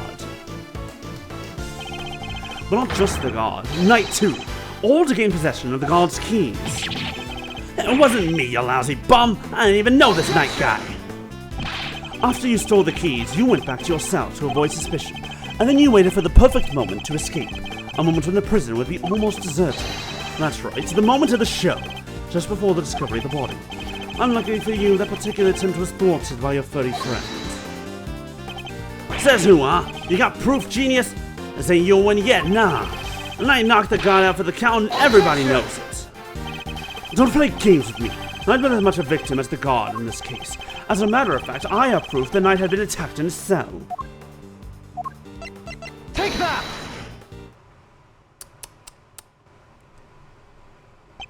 We found traces of Knight's blood on the cleanly wiped floor of his cell. What could possibly explain such a thing other than him having been attacked? And it was you who attacked him. You ambushed the both of them and stole the keys. Why, I oughta... What's with you, huh? A newspaper wiped that blood up good. Hey, no way you should have found it. Okay, but why did you think you had to wipe it up anyway? They checked Knight in the guard's hands, they would have seen those two never came to blows. That blood give up the whole game. Ain't no way they don't figure out there's a third man in the ring. Plus, once they started sniffing around on the floor, they'd have found the tunnel in a heartbeat. So you wiped out the blood to buy yourself a little more time, so you can wait for a better opportunity? Sadly, the opportunity you sought wasn't good enough to get you clear of the prison, it seems. Now, hand over the keys. Alright, in the kisser. Teddy! Is Teddy finding a new master? A new human? Teddy looks like a good boy. Teddy deserves the world. That's fine, as long as he likes hanging there. KO'd by a lousy, stinking bum. Fine, you want the keys? Here, help you choke on them. Overruled. Wait a moment. And Mr. Coserato here had the keys. Indeed, Your Honor. Your theory relies on Knight having used the keys to allegedly stole to escape his cell. It was the only way you have been able to enter Mr. Saint's cage and be moved to the workshop. And unfortunately for you, we now know that that theory cannot possibly be true. No! And thus, I've done my job as a defense attorney. My client is innocent. Fuck you. But then who's the real killer? I don't fucking know. Ask Mr. Coserato there. It's like, well, if we don't have a killer, someone needs to die. Someone needs to go to prison. What? Yes, that changed things up a bit, yeah? Now the only person who could have moved Knight's body is the one person who knew about that tunnel. You gotta be freaking... Mr. Castorado, you're under arrest! Come quietly up, yo! Oi, you got the wrong guy. I didn't do nothing. Alright, fine, I knocked those two chumps out, and I stole the keys. And I went right back to my cell and waited for my moment. Next time I went to Knight's cell, there was nobody around, and I mean nobody. Exactly, Maya. Not my job. Plus, his body was found in the workshop. You think I just magicked my way in there or something? I couldn't even have gotten out of my cell. Indeed, you only had the key to Knight's cell. You couldn't have left your own cell back in the prison. But Mr. Canis' dog could. What? It was not you, but Helmet who moved the body from your cell to the workshop. I get it now. You're saying he wasn't only Khan in this conspiracy. Indeed, one can easily imagine that Mr. Castorado and Mr. Canis might have worked together. Mr. Castorado could have killed Knight and dragged him back to his cell, and then Mr. Canis' dog took him from there to the workshop. There are no restrictions on the animal's movement within the prison. Movement between the detention center and the prison proper, however, is tightly controlled. There's only one possible route, and only you could have taken advantage of it, Mr. Castorado. How can you be so sure, huh? Maybe there's more of them you just don't know. Something tells me that digging even a single tunnel was arduous enough. You got that right. You try scraping more than one hole in the dirt with a spoon. Lucky for me, I didn't have to dig the whole way. Somebody already did a bunch of the work for me. Good night, Kayla. Enjoy your sleepy. What? You didn't dig the entire tunnel yourself? Nope. Found it when they put me in that cell. Ran all the way from there to the well in the yard already. Even looked down the well to check it from there. It was the same tunnel, alright. I just made good on what somebody else already started. Then what was the original tunnel for? Who knows? You're the one with all the answers, pal. Maybe somebody else trying to break out? Ooh, or maybe the animals dug it. Like, to get water from the well or something? I've heard of more plausible scenarios than that in B-grade movies, Kay. Well's dry, kid. Ain't no water to be had down there. Oh, come to think of it, a smell. Yeah, always smelled kinda nice down there. Nice? Gee, I don't know. Smells sorta like dessert, I guess. A sweet scent. That sounds very familiar. Where did we come across a sweet scent before?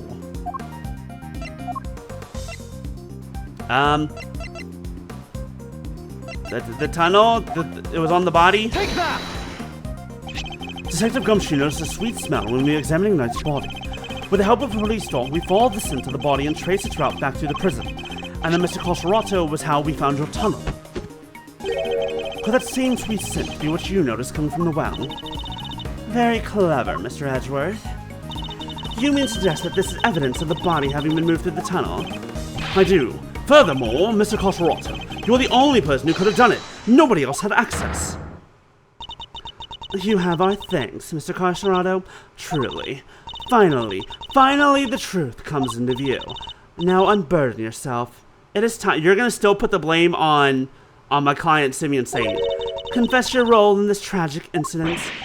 What? You ain't pinning this on me. I'm glad to see that we are finally in agreement, Your Honor. Oh, if only we were, Mr. Edgeworth. Mr. Castorado may have been an accomplice, but not a Mr. Canis. No, he was working with Mr. Knight. What do you mean? I do not believe that he moved Mr. Knight's body. Instead, I believe that he lent Mr. Knight the use of the keys he stole.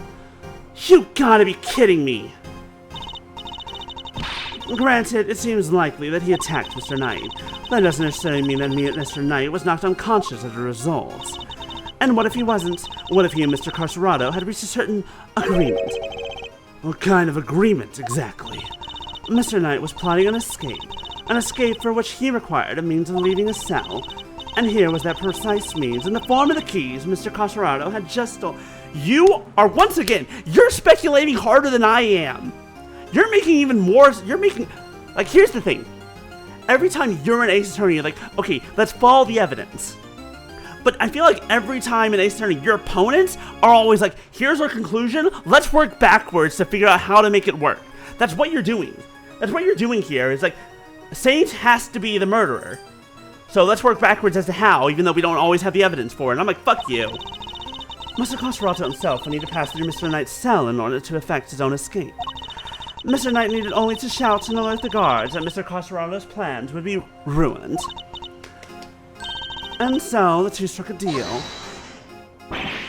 Lady, the only striking I do is with my fist. My, still you deny it? So, we're agreeing that we still disagree?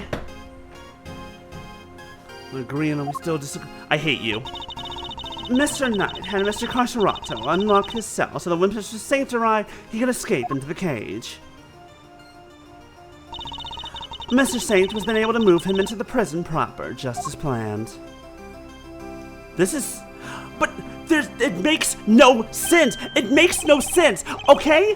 Where's the... But okay, here's my immediate question then.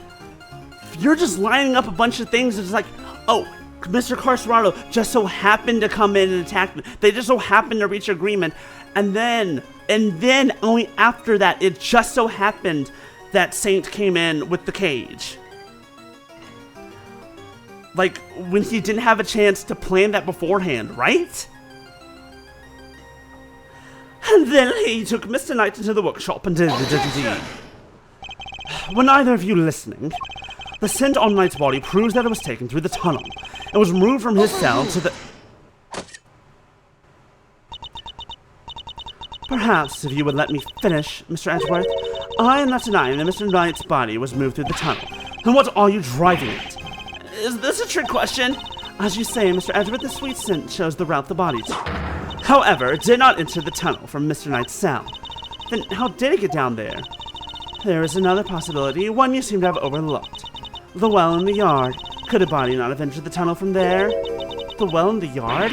Oh yeah, that thing! Mr. Saint did not take the cage to the workshop. He took it outside. There, he killed Mr. Knight and threw his body down the well. Again, why? You haven't given me a goddamn motive!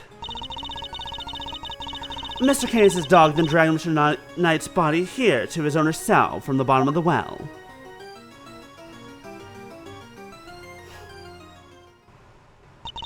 On that note, I would ask you to recall something.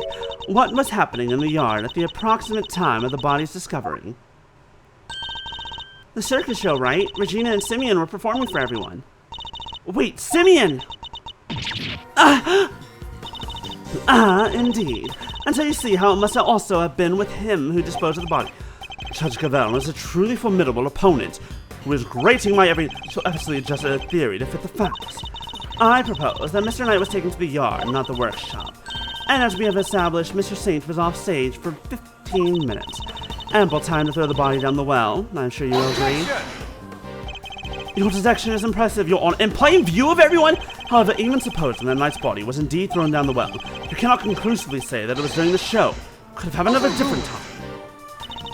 My sympathies, Mr. Edgeworth, but it simply could not have. What?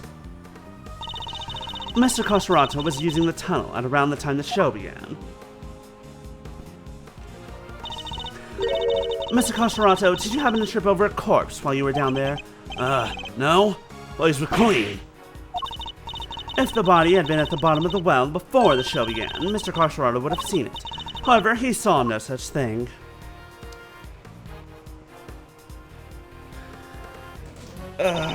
Which makes it somewhat difficult to support your theory. Ugh. Furthermore, Mr. Knight's body was discovered in the workshop after the show. In summary, the body must have been thrown down the well and moved to the workshop. At some point during the show. How? How? Fucking how? Everyone was watching. It was right in the open. Tell me, who else could have done that but Mr. Saint? What do we do, Mr. Edgeworth? If the body did indeed enter the tunnel from the well, things don't look good for Mr. Saint. Still, Your Honor, your theory is still just that, a theory, and I posit that you lack the evidence to back it up. I concede that, for the moment, I do not. May I suggest that we investigate the yard again? Very well. May the goddess of justice go with you. Now then, to the yard. Perhaps we can finally put this case to rest. Nope, something happened. What's that sound? Yikes, is there a fire? Did somebody else escape? Shouldn't we maybe skip town too? Darlings, please. There's nothing to be alarmed about. By which I mean, that's not an alarm. It's the dinner bell. Although I suppose it is rather alarming if you aren't used to it. It certainly scared the heck out of me. That's the dinner bell? I'm so sorry, sweet pea. I hope you can forgive us, Biscuit. That's enough. No. No scratchy that. Alright, you two. Back to your post. Chop chop.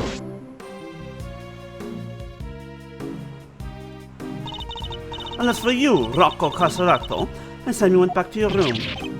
Fine. I get the picture. Come on, Teddy. We're out of here. Warn on the guard. We'd like to take one more look around the yard now. Oh, darlings, don't you have homes of your own to go to? Visiting hours are over, I'm afraid. Tomorrow, No, it's imperative that we investigate right away. I think we've had quite enough excitement for one day, don't you? Murderers, escapees, so eventful. She's getting us out of here real fast. I think maybe she had something to do with it. To be fair, I kind of thought that from the start. It's time, I guess, went home to Betty Buys, isn't it? Yes, it is. Come on now, darlings, don't make me bore you with all that I am the warden, this is an order nonsense. Warden the guard is right. Her word is law here, and we must respect her wishes. Mr. Edgeworth, your investigation of the yard will have to wait until tomorrow. You may keep your badge for now. The matter of your standing can wait. I'm doing a damn good job here. Fuck you. I bid you all good day. Damn, I'm kind of glad we never got you as our judge and it was always the old man. What are you waiting for, kittykins? Off you go. Fine, at least there is a tomorrow for me. Judge Gavel believes that Knight's body was dropped down the well, and then taken through Mr. Cosferato's cell to the bookshop. But is this truly the case? Do the facts really support her theory? She also seems to believe Mr. Saint had to be the one to move the body. But was he really the only one with the opportunity to do so? Come on, Mr. Edgeworth, tomorrow's another day. We'll figure out a way to save Sivian. I know we will. Assuming the evidence we're looking for is still there and that the crime scene won't be fucking tampered with. Yes, we will. And we'll prove that Mr. Saint is innocent, beyond a shadow of a doubt. To be continued next week. That's where we're going to call it for today, folks. Thank you all so much for joining me. I was hoping we would finish episode 2 today. We didn't. It's fine. But that's what we've got. Thank you for joining me. We're just going to stop right here. It's fine. Yeah, thanks all for hanging out. Saturday, more Digimon. Sunday, we're going to finish Kunitsugami. I'm 99% sure we're going to finish Kunitsugami on Sunday. I really hope so. It's been fun, though. It's a fun game. I am going to head out now. I'm going to get some dinner. I'm going to make dinner for the boy. We're going to rest. Rest sounds good. Thank you all for joining me. Let's see if there's anyone to stream before I head out. What have we got? What have we got? Who is there? Who is around? Got some options. Wow, baby.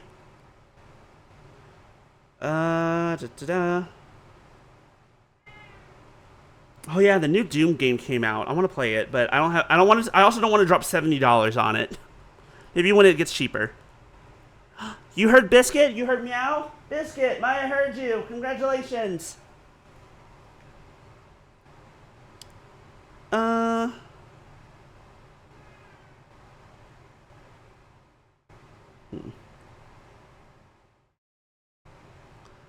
Bum-bum-ba-dum.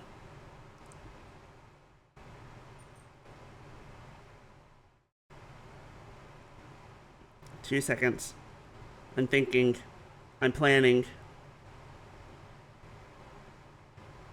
You know what? Let's do this.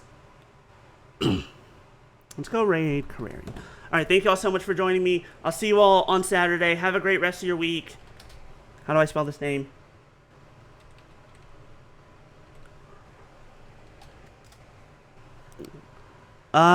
So yeah.